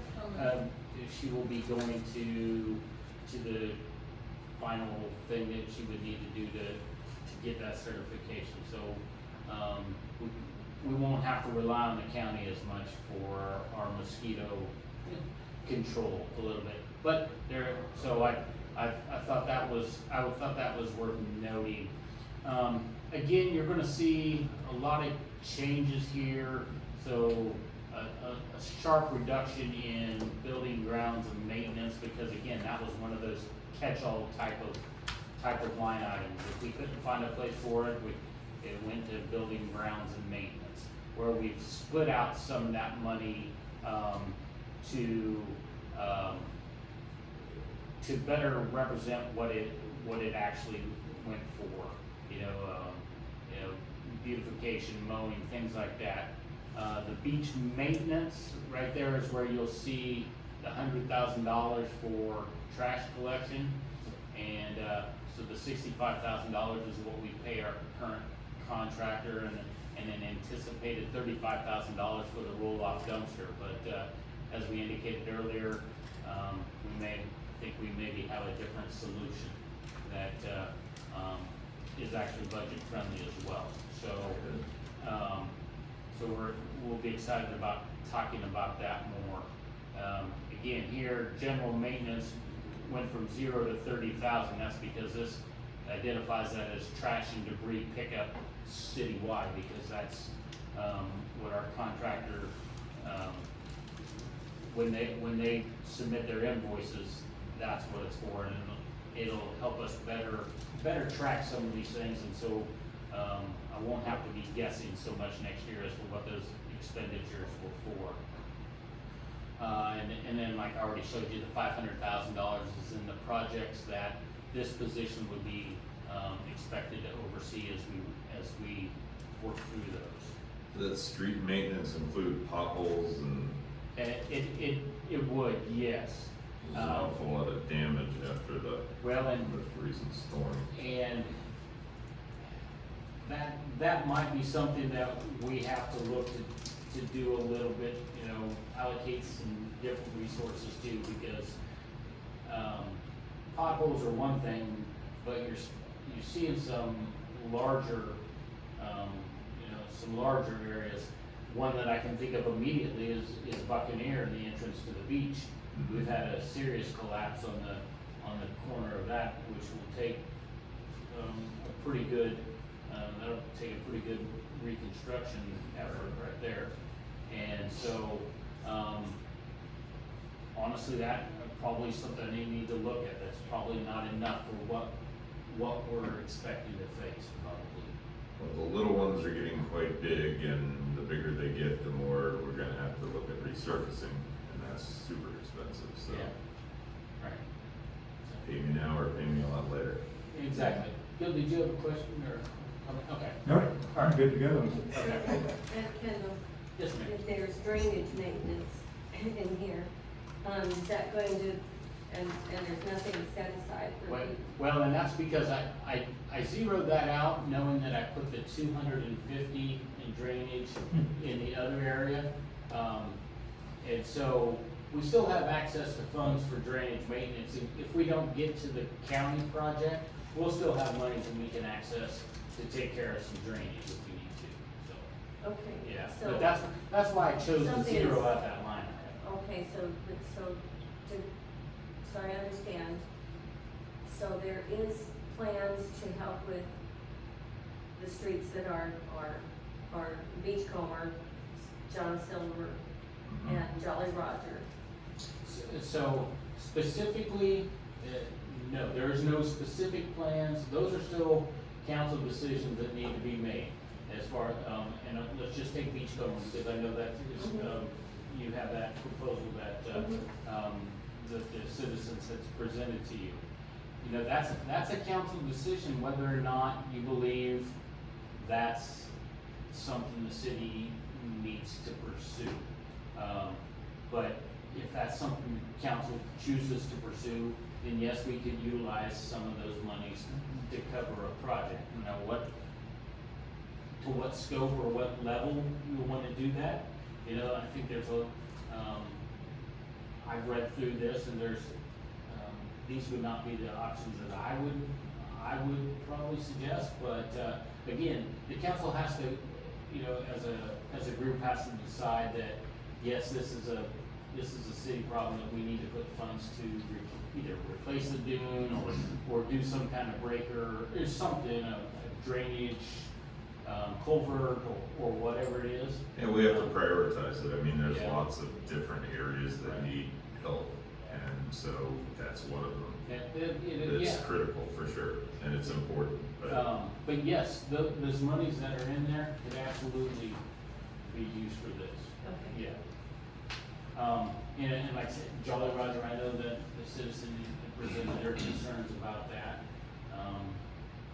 And I, and at our round table over at the church, that gentleman brought in that information where. John Silver. you know, John Silver, right? I had There you go. a citizen point out, an area of the drainage, I believe it's on it's on Jolly Roger, where it appears that we may have a void, it's separating the concrete on the south side, maybe separating, we may have a washout developing. I mean, I think there will be no lack of areas to spend that money, unfortunately.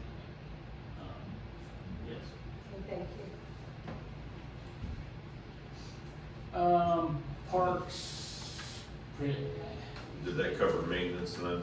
All maintenance, what you went through, or was that just a certain section of it? no, I think that as far as, do you have one specific? Well, as I mentioned before about the water lines and Okay, so that's gonna be in the utilities. that's, Utilities. okay, that's what I was getting at, is if Yeah. this was part of that or not. Okay, thank you. So, parks, you'll see the increase in the janitorial services, that's because that's actually where that money, we had 2,000 budgeted last year. It should have been, we spent more than that, so we're reallocating the funds to better represent, where that money should go. Mowing, again, I'm just trying to hit the highlights. There really isn't much to speak of. Here, this is the cameras and the sound system that I spoke about early on in the highlights of the project. That's where that money is located for the parks. Pool, again, the liner is gonna be the big expense. Is the sound system that we're talking about at the park Yes. just for official use or for public use? I can't imagine the neighbors there want a loud sound system installed at the park. Anyone can plug their phone into. Well, and again, I think there's some questions to be answered on how that is, but in my mind, it's for the city to use during events and things like that. Yeah. Not a Yeah. system. Yeah, exactly. Mm. The pool, here's a couple things. We got some maintenance on our filters, and we have a third circulation pump that needs to be replaced. $1,000 for sand replacement. That's where the office, possible office remodeling would fall into that. That right there, the And $1,000. Kendall, you should also point out, last year, we had to resurface the deck. Yes, that's where, So, you know, we went from 40 to 20, that difference is Yeah. the deck resurfacing. Again, that's a control for, circulation pumps that we would like to purchase, pool furniture and then the pool liner. This is the beach user fee, again, it's completely zeroed out, but it's built and ready to go, once we get to that point, if we choose to. So now we are on the utility side. Again, this first section here is the revenues. I've put the revenues to date over here, off to the side, and, this number right here, is the revenue to date, for, in this case, it's water, and this is the projected where it was finished based on, extrapolating out. We project finishing at about $793,000. So about $190,000 over projected revenues is kind of what we're looking at right now.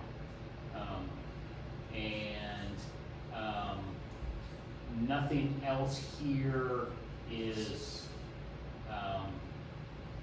really out of the ordinary. This amount right here, this is what we would be transferring in to cover the cost of the engineering and the canal crossover.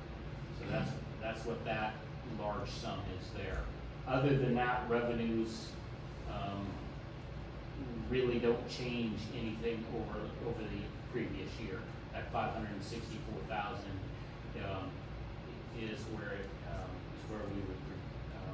That's the number. Yep. And so, like I said, here's where we project revenues at 793, and then these other numbers here to get us to the 859. So we're I feel very comfortable about our water revenues for this year. Wastewater, again, a lot less than. I project us at 529, extrapolate, we're right at 400,000 now. I project us at 529 the end of the year. Just a tick shy of where we projected revenues to be, 535. And also tap fees, right now we're a little bit under where we projected. So we may come up just a hair short in those revenues. Here, the 750,000, that's the plant improvements and the manhole extensions that we would be transferring in from reserves. That's coming from reserve. That's coming from reserves, that's correct.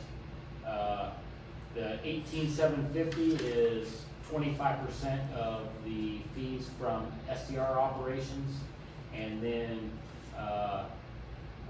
$12,000 interest. So what I've done is we are expecting $100,000 interest revenue off our investments. To balance budgets, I put 88,000 of that, of those earnings into the water and 12,000 into the wastewater side.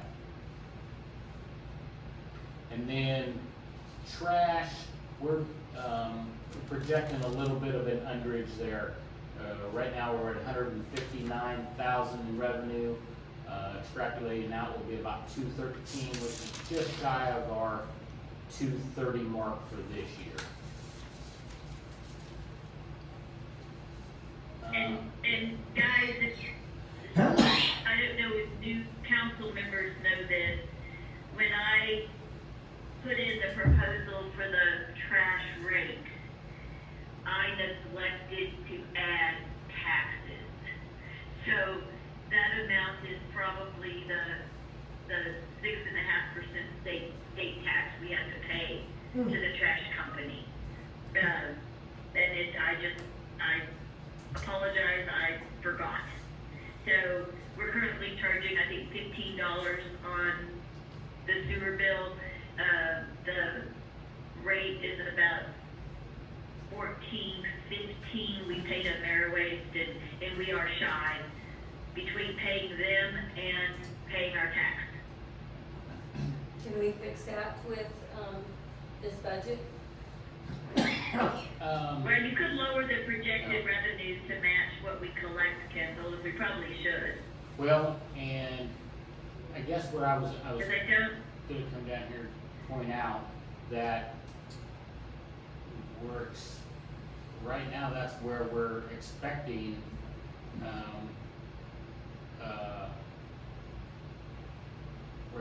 the expenditures to be right about there, so which is a little bit underage, so that's why I wasn't yet Okay. concerned about the Okay. revenue shortfall. Now, when we get to September, and we relook at this, we may have to tweak it a little bit to make those adjustments, so, Okay, yeah. because the idea is for those charges to pay for themselves. Absolutely, yes. The utility funds, absolutely, they should be self-sufficient, without question. So, and So that's why, I do not reflect any transfers from the general fund. Last year, we transferred in 77,000 from the general fund into water or into the utilities. I built a budget that avoids doing that. So here's so we're in the water system side of things.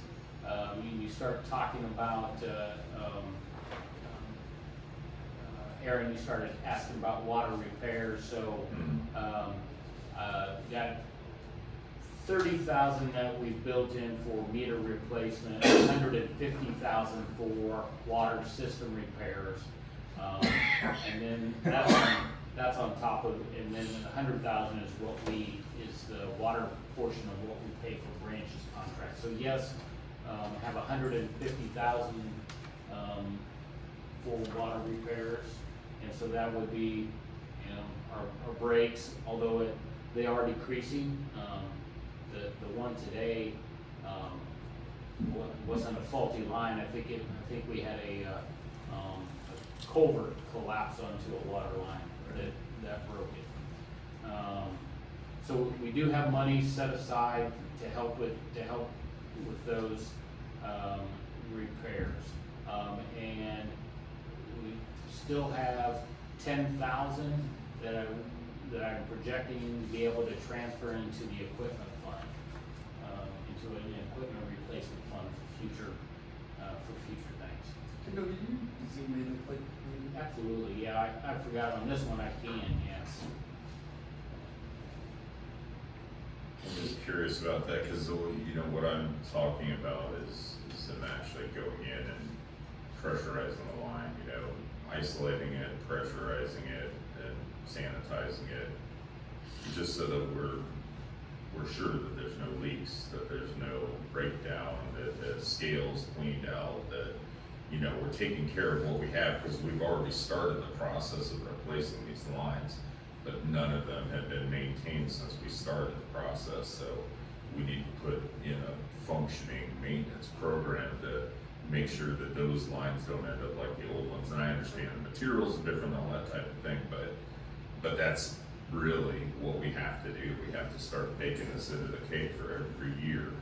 One caveat that I will say that, we might be prepared for, we make that tie-in across the canal and we see increased pressures. We might see some increased breaks because we're gonna start finding some of those weak spots with increased pressure in the I line. think it's So, gonna be a might, I think it's gonna definitely so, happen. I would expect that is probably a reality of, you'll see a rash of some breaks, because we know we still have old worn out pipe.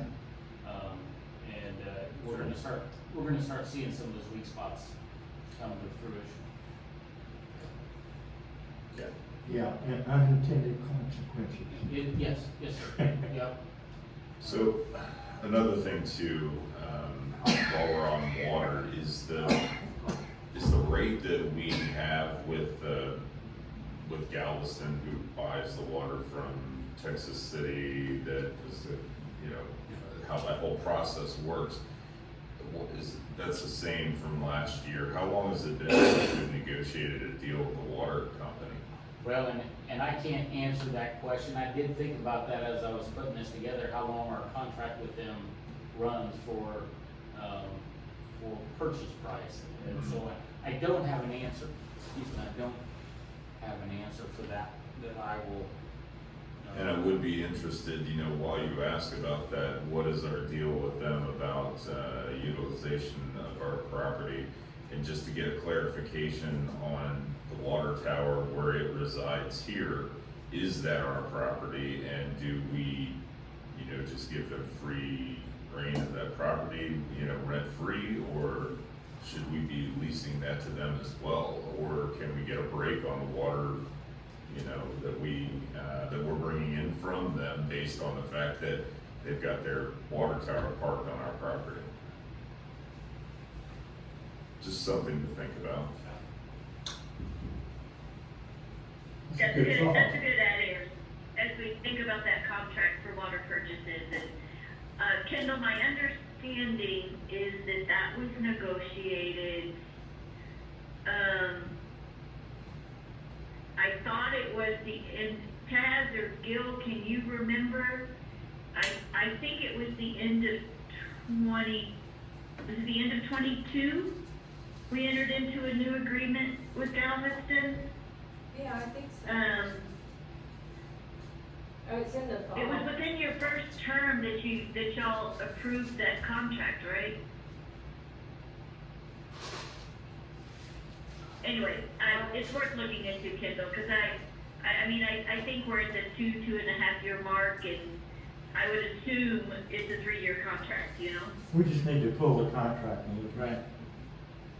Yeah, I will dig into that a little deeper. Yeah, with Galveston. Yeah.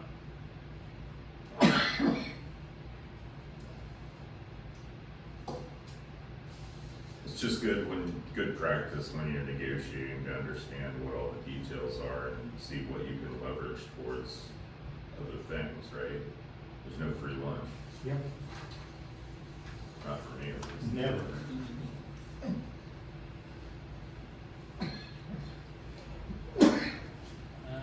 Let's see.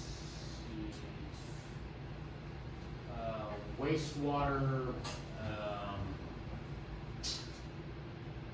again, In your water budget, Kendall, how much did we end up transferring into quote unquote capital on the water? The wastewater probably not much, but on the water side, how much? Was it just 10,000? on the water side, yes. You mean Yeah. into a quote unquote reserve? Yeah, it was Yeah. 10,000. Wow. Okay. Because I had put in 200,000 annual overage to go into a capital fund with that rate increase. So, need to take a closer look at comparing this year's budget with the estimations for the water rates. Okay, We can do that here in the next couple of weeks. okay. Because there should have been baked into that rate a larger number. Okay, well, yeah, we can absolutely take a look at that. Okay, thank you. Yeah. Wastewater, again, and there's some, on the electricity bill, obviously, that's a change. You'll see we went from 0 to 35,000 because of the way QuickBooks had it allocated. It was all reflected in the general fund. So we're actually getting this spread out, and so the electricity, a lot of that, well, not a lot of that, it's the plant and the lift stations. So it's a pretty heavy lift there.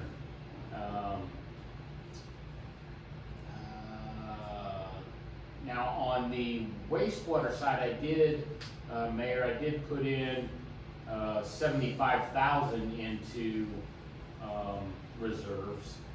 Yeah, so it was a little bit more on there. Okay. But again, the expenditures on that side, pretty much what we budgeted for last year. Yeah. There's a branch contract.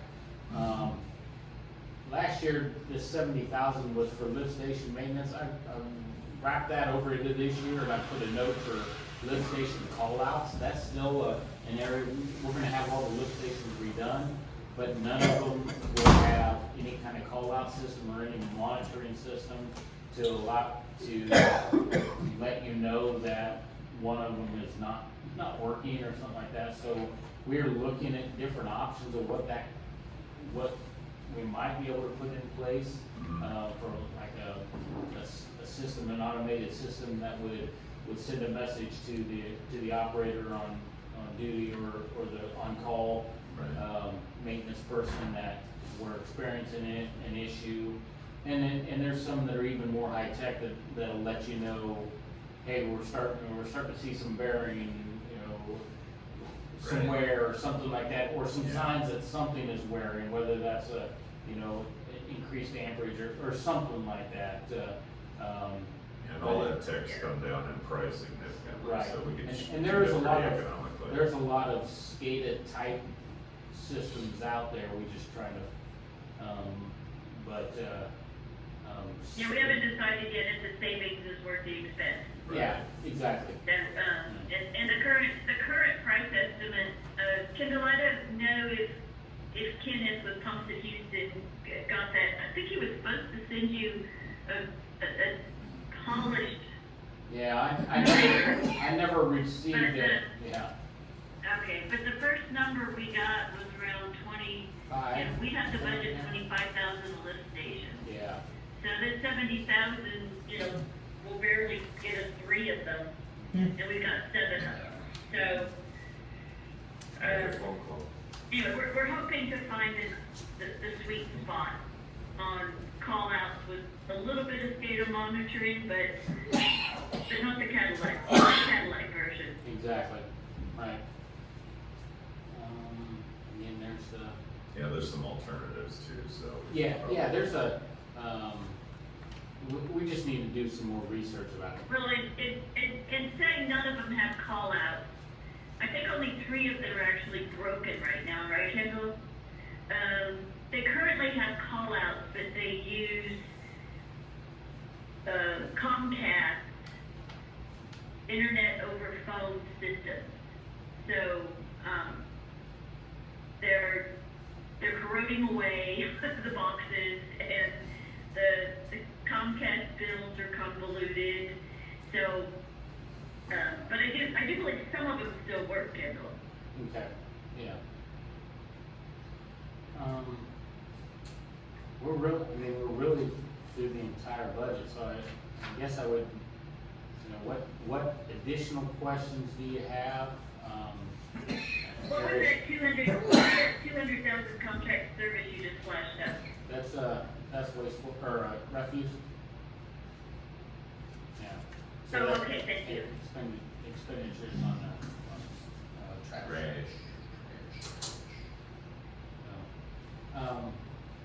I Did know we it's have a, that same, pardon me? Kendall, did we have the same from Ameriwaste bill? The bill is separated into 2 different components.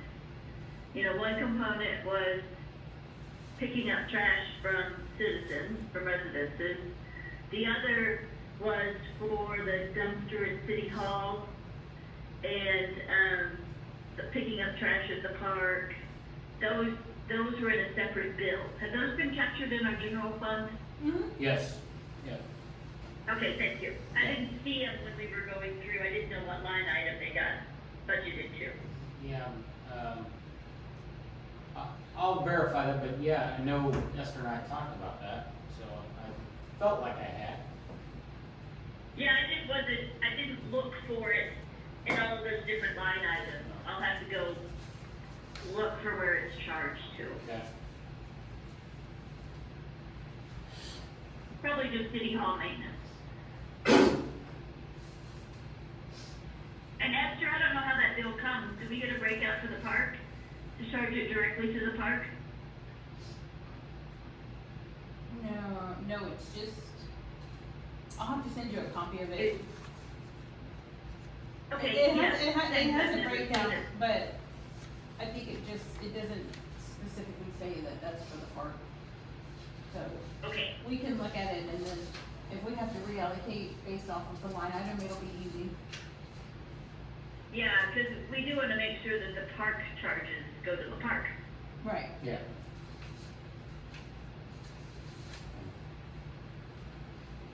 Council, Well, I I think. know this is a lot. Great presentation. Yeah, it is, this is I great. think you've done a marvelous job. Like I said earlier, I've watched over this for at least 10 years, and this is the best explanation I've ever seen, and I understand better of how everything is, allocated and where our money's going. Thank you very much. Kendall, can you now that we've looked at this, can you, help describe the next step? So the next council meeting on August 8th, which is I believe next Thursday, right, week and a half away? Yes, we will have We'll to, do a review, oh, go ahead. go ahead. Well, I No, was I just, was gonna say, so, are we gonna discuss some of these things that we kind of brainstormed about today, like, you know, adding a pickleball court line item? I didn't take good enough notes, what else? Water line maintenance. yeah, I mean, the pickleball, I mean, that's, I can do that in 20 seconds. We talked about, street, we talked a little bit about street maintenance, water, Yes. water Yes. purchase will, make sure trash is allocated correctly. Code enforcement, legal fees, we talked about, Yeah, maybe in having to bump that up a little bit. Also Civics Plus, where that falls into. where that goes. Water, Yeah. wastewater maintenance, yeah, And I also need to look. oh, and, yeah, closer- inspections and the inspections for, David, on the CSI. Yeah, are we gonna really get all those in this year? To make sure we're on target to do that. And then the other thing, I'll look at closer, Kendall, but I guess I still have a little bit of concern over drainage, where you've got it budgeted as, you know, major funds and transferring money over, but we know David spends quite a bit of effort keeping all the ditches cleaned, and Branch cleans ditches as well. And blows out culverts and cleans out culverts, and do we have enough delineation on those routine maintenance of our street drainage, i.e. culverts and ditches? Well, since I've been here, I don't know that David's cleaned a single ditch. Like I said, I took money out, I zeroed out the drainage line item. I could easily put money back into that to help allocate Yeah, for that. I think we need to have Esther pull some numbers on what was in there in 22 and 23. And I know Branch's invoices, I mean, we know we've made tons of progress on them, but they could still use better descriptions. Right. Cause you know how they'll end up with extra credit money and they'll go clean some culverts for us. Sure, yeah. And then we know they're not coding that quite as transparently as we like, but, anyway, I'm a little worried about that zero on drainage. Okay. Even though you put it over in the capital money for the bond, I think we still need to capture a certain amount annually Okay. for that. Because wouldn't that be different? I mean, I understood that $500,000 would be allocated into capital, not, you know, you're describing what to be more maintenance, if it's digging things out and blowing things and what have you. Yeah. You know, it's a more permanent, those monies in the $500,000 exactly would be for the, you know, a more permanent capital project rather than. Yeah, rather than And maintenance. also Well, I it's do pure capital. agree with, Aaron's comments on, let's take a little closer at how we're allocating various maintenance expenses in our water and sewer. Granted, we've not done a lot of upgrades to the sewer system yet, but how do we? Oh, Sharon?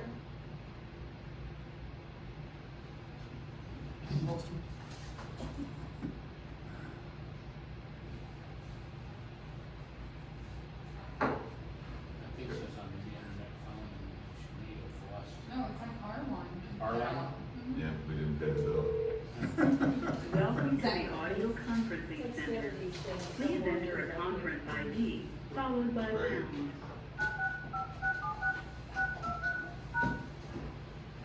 965, right? If you're the meeting organizer, press stop. Please enter your PIN and then press pound. You are joining the meeting as the organizer. Sharon? Yeah, you're back. Okay, sorry. So No, it's you okay. stopped at maintenance allocation. Yeah, you cut off, you were talking about, taking a No. closer look at Yeah, maintenance no, for water and just wastewater. making sure that when we look at all of our line items, we adequately project what we need for routine maintenance.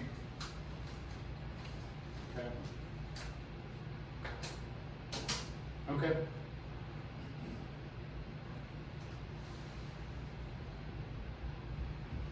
What else, anything else? All right. Not really, I mean, it's a lot to digest, of course. and- That is. Sorry for that, so.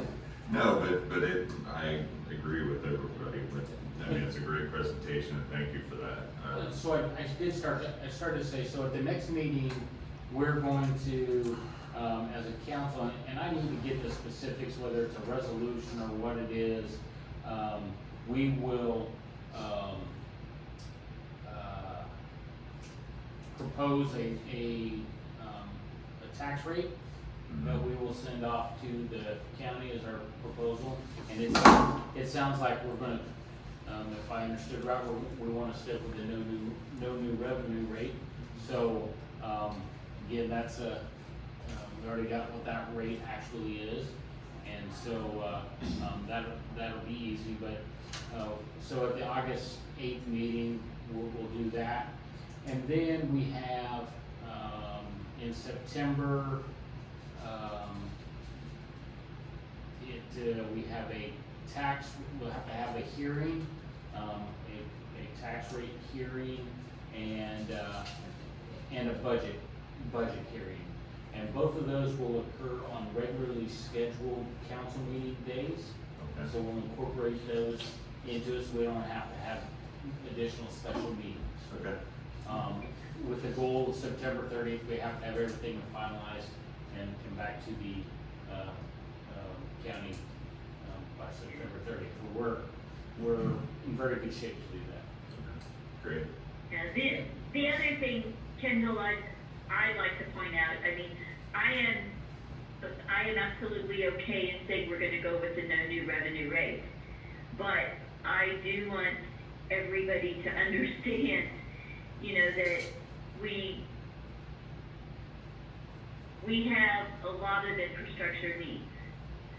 And hopefully we've made headway on our basic maintenance improvements through the city. But we're able to propose a no new revenue rate, you know, because we have improved the rest of our revenue streams.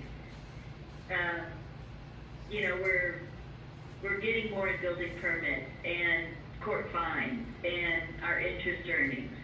So while I'm in support of it this year, we need to understand that we still have a long way to go in what the city needs to get at a balanced point where our expenditures are predictable versus reactive. Sure. I think everybody understands that, and I think that those are good points. I mean, we all know that the big stuff is coming, but I think it's important that we're able to show the citizens that based on the changes over the past, year and a half, efficiencies have balanced out some of the expenditures that were unexpected, and we did a good job to have a balanced budget with without a change. I mean, all these big CapEx projects, I mean, there's no illusions that those have got to be paid for, right? So I think it's important on the one hand to show good faith to the citizens, and then on the other hand, be very open as far as what the expenses down the road are gonna be. So if we start with a clean slate, to me, that makes sense. What do you guys think? But just recommend, just realize, at some point, the piper's gotta be paid. Yep, no doubt. I agree. Anyway, Okay. yes, sir. Good. Gil? Yep. Yeah, I apologize for, Ken, for coming in this late, but,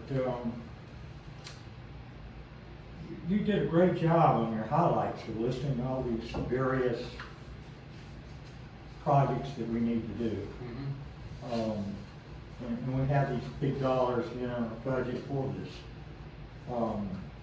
In fact, these are earmarks, right?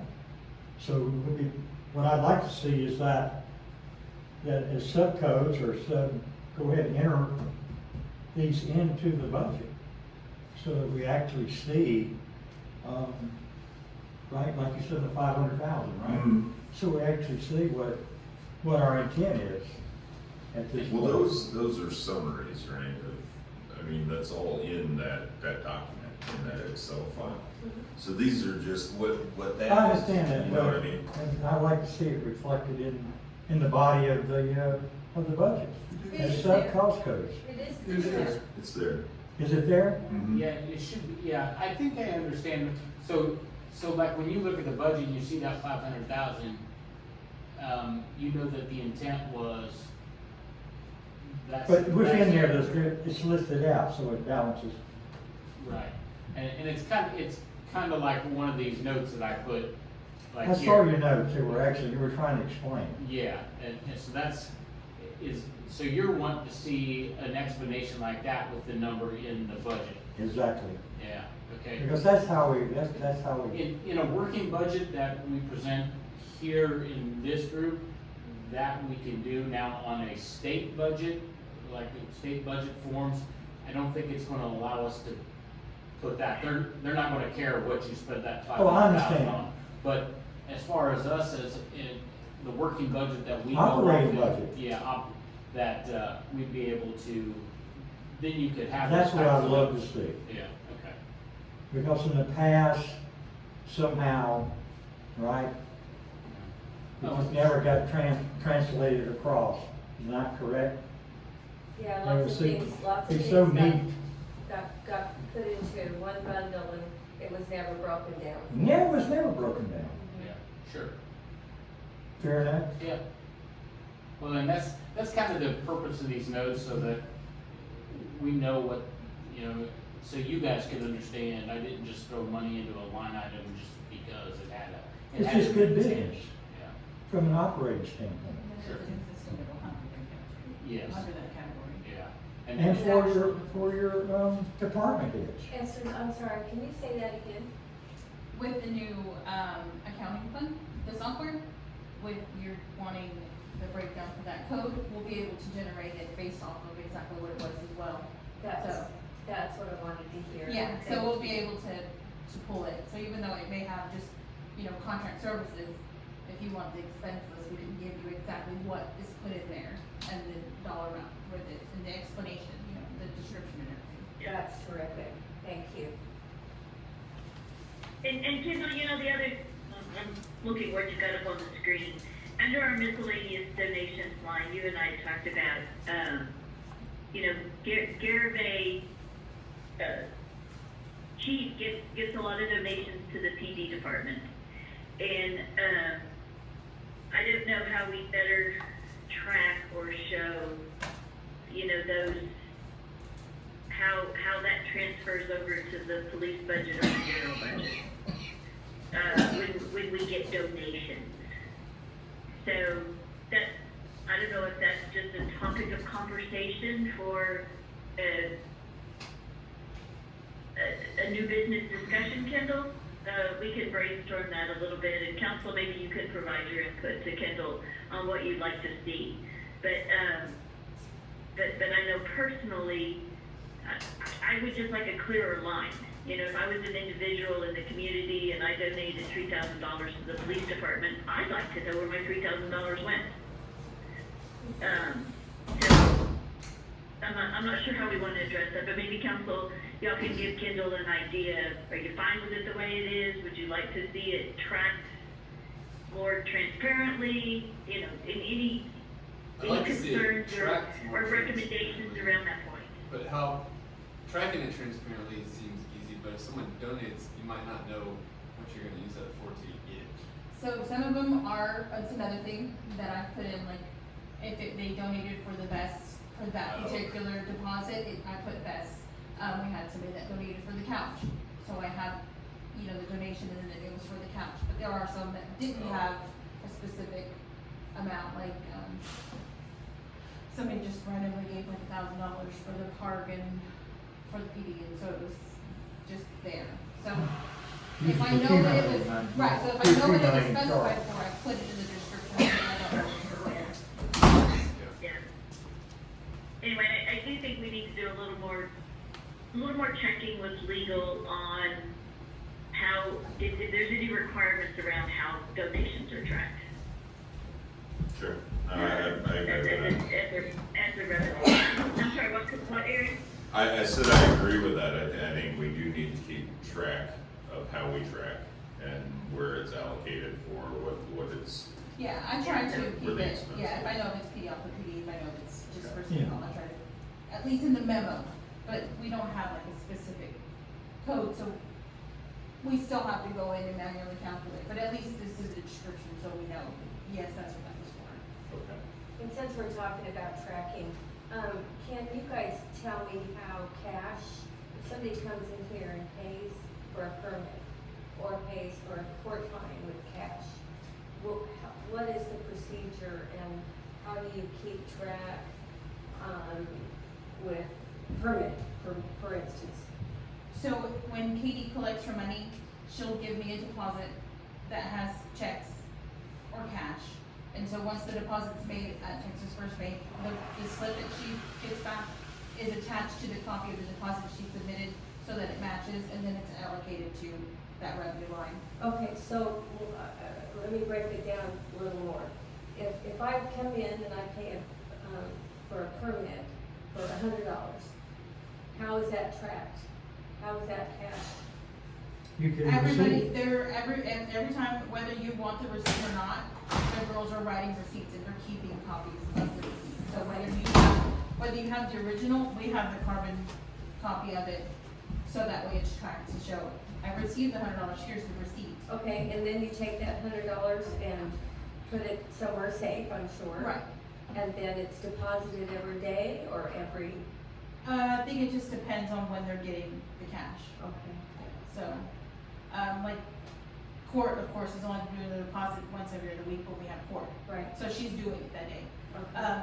Tina may do it, you know, every other day or as she's processing payments, because she has the batches for her checks, then she's processing, depending on how she's getting what email who's coming in.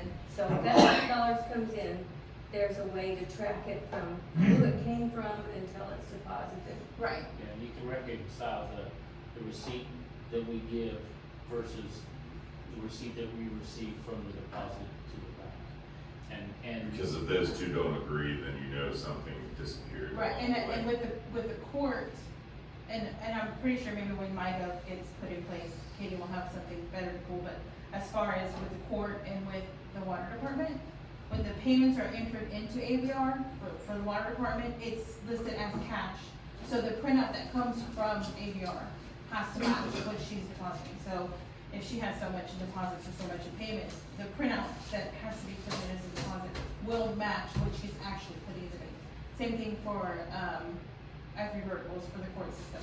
When we were just looking at today, there's a monthly report, and it shows, you know, how much is allocated to whether it's a web payment, you know, a counter payment that's supposed to here, cash payment. So for those two, definitely, there's backup from the software that helps track it. Okay. and then typically we have an officer Right.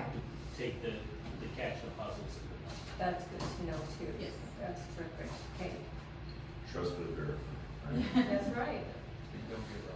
Don't get robbed. Very big gun. Right. Well, anything else we're missing? I'm really satisfied for tonight, other than going through this again on my own after like I said, to kind of digest that, at least from me, I'm good. I'm good. Okay. Well, and as soon as you walk out of here and think of 1,000 questions, if you just let me know, I'll try to do my best to, I will, Well, I know one thing I'd like to see, Kendall, is, I would, whenever you get a chance, I would like you to email council a roll-up of this. So,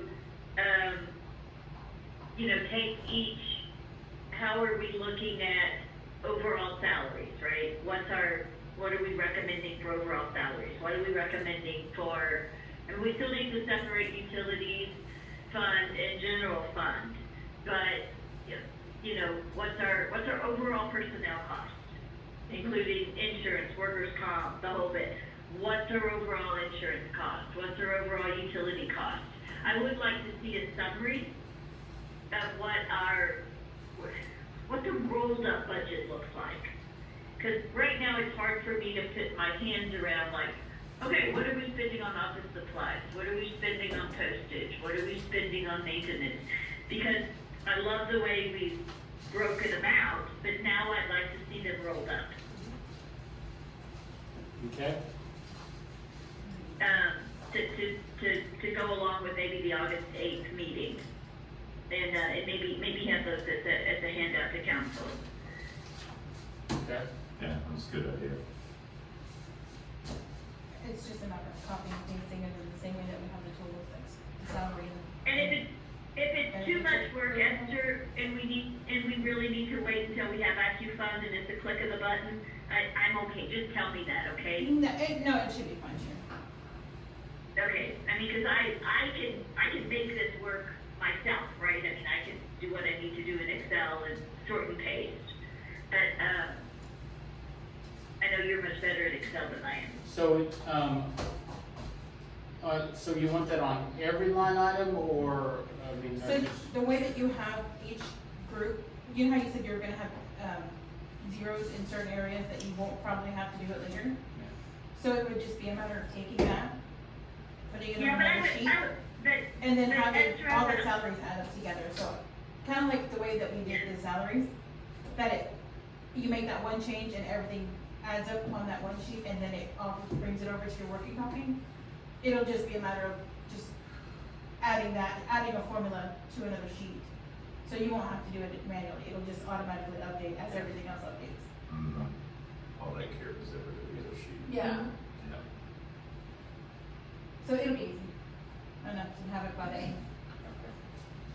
Yeah, and also, as we think about the budget we want to officially approve, is it gonna be this 8-page budget, or is it gonna be a rolled up version of this budget? That we actually approve and post on the website? I think the more transparent we I can. was gonna say, you wanted the most detail that you can provide. Okay. I mean, that's my recommendation, you can do whatever you want, but, No, that's You can fine. put That's- both, that's just why have I- it rolled up as a topic, if somebody just wants to look at it and then detail. You as can have a go. simple version and a more detailed. Right, if you wanted to version. see. Yeah, the state Some of the version is budgets simple. I've seen posted are like a summary page, and then they have the supporting detail behind it. okay.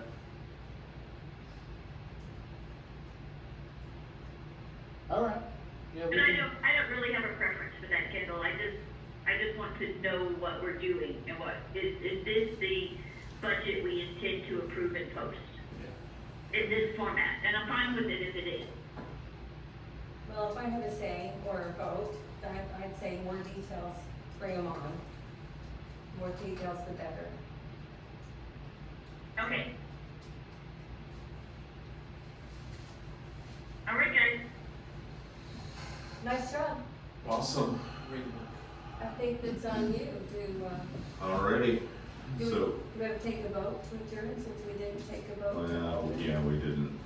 This is a workshop. It's Yeah, a so we're workshop. shut, so we didn't have to do that. Yeah, get started with Vote in. So I don't think we have to officially close it because we didn't officially open it. Okay, very good. Great job, you guys. Yeah, thank Well, you. I guess we did officially, we did take an official roll call. Yes, we did. So let's vote to close it and then, I move that we close this, workshop session on the budget. In a second. Oh, second?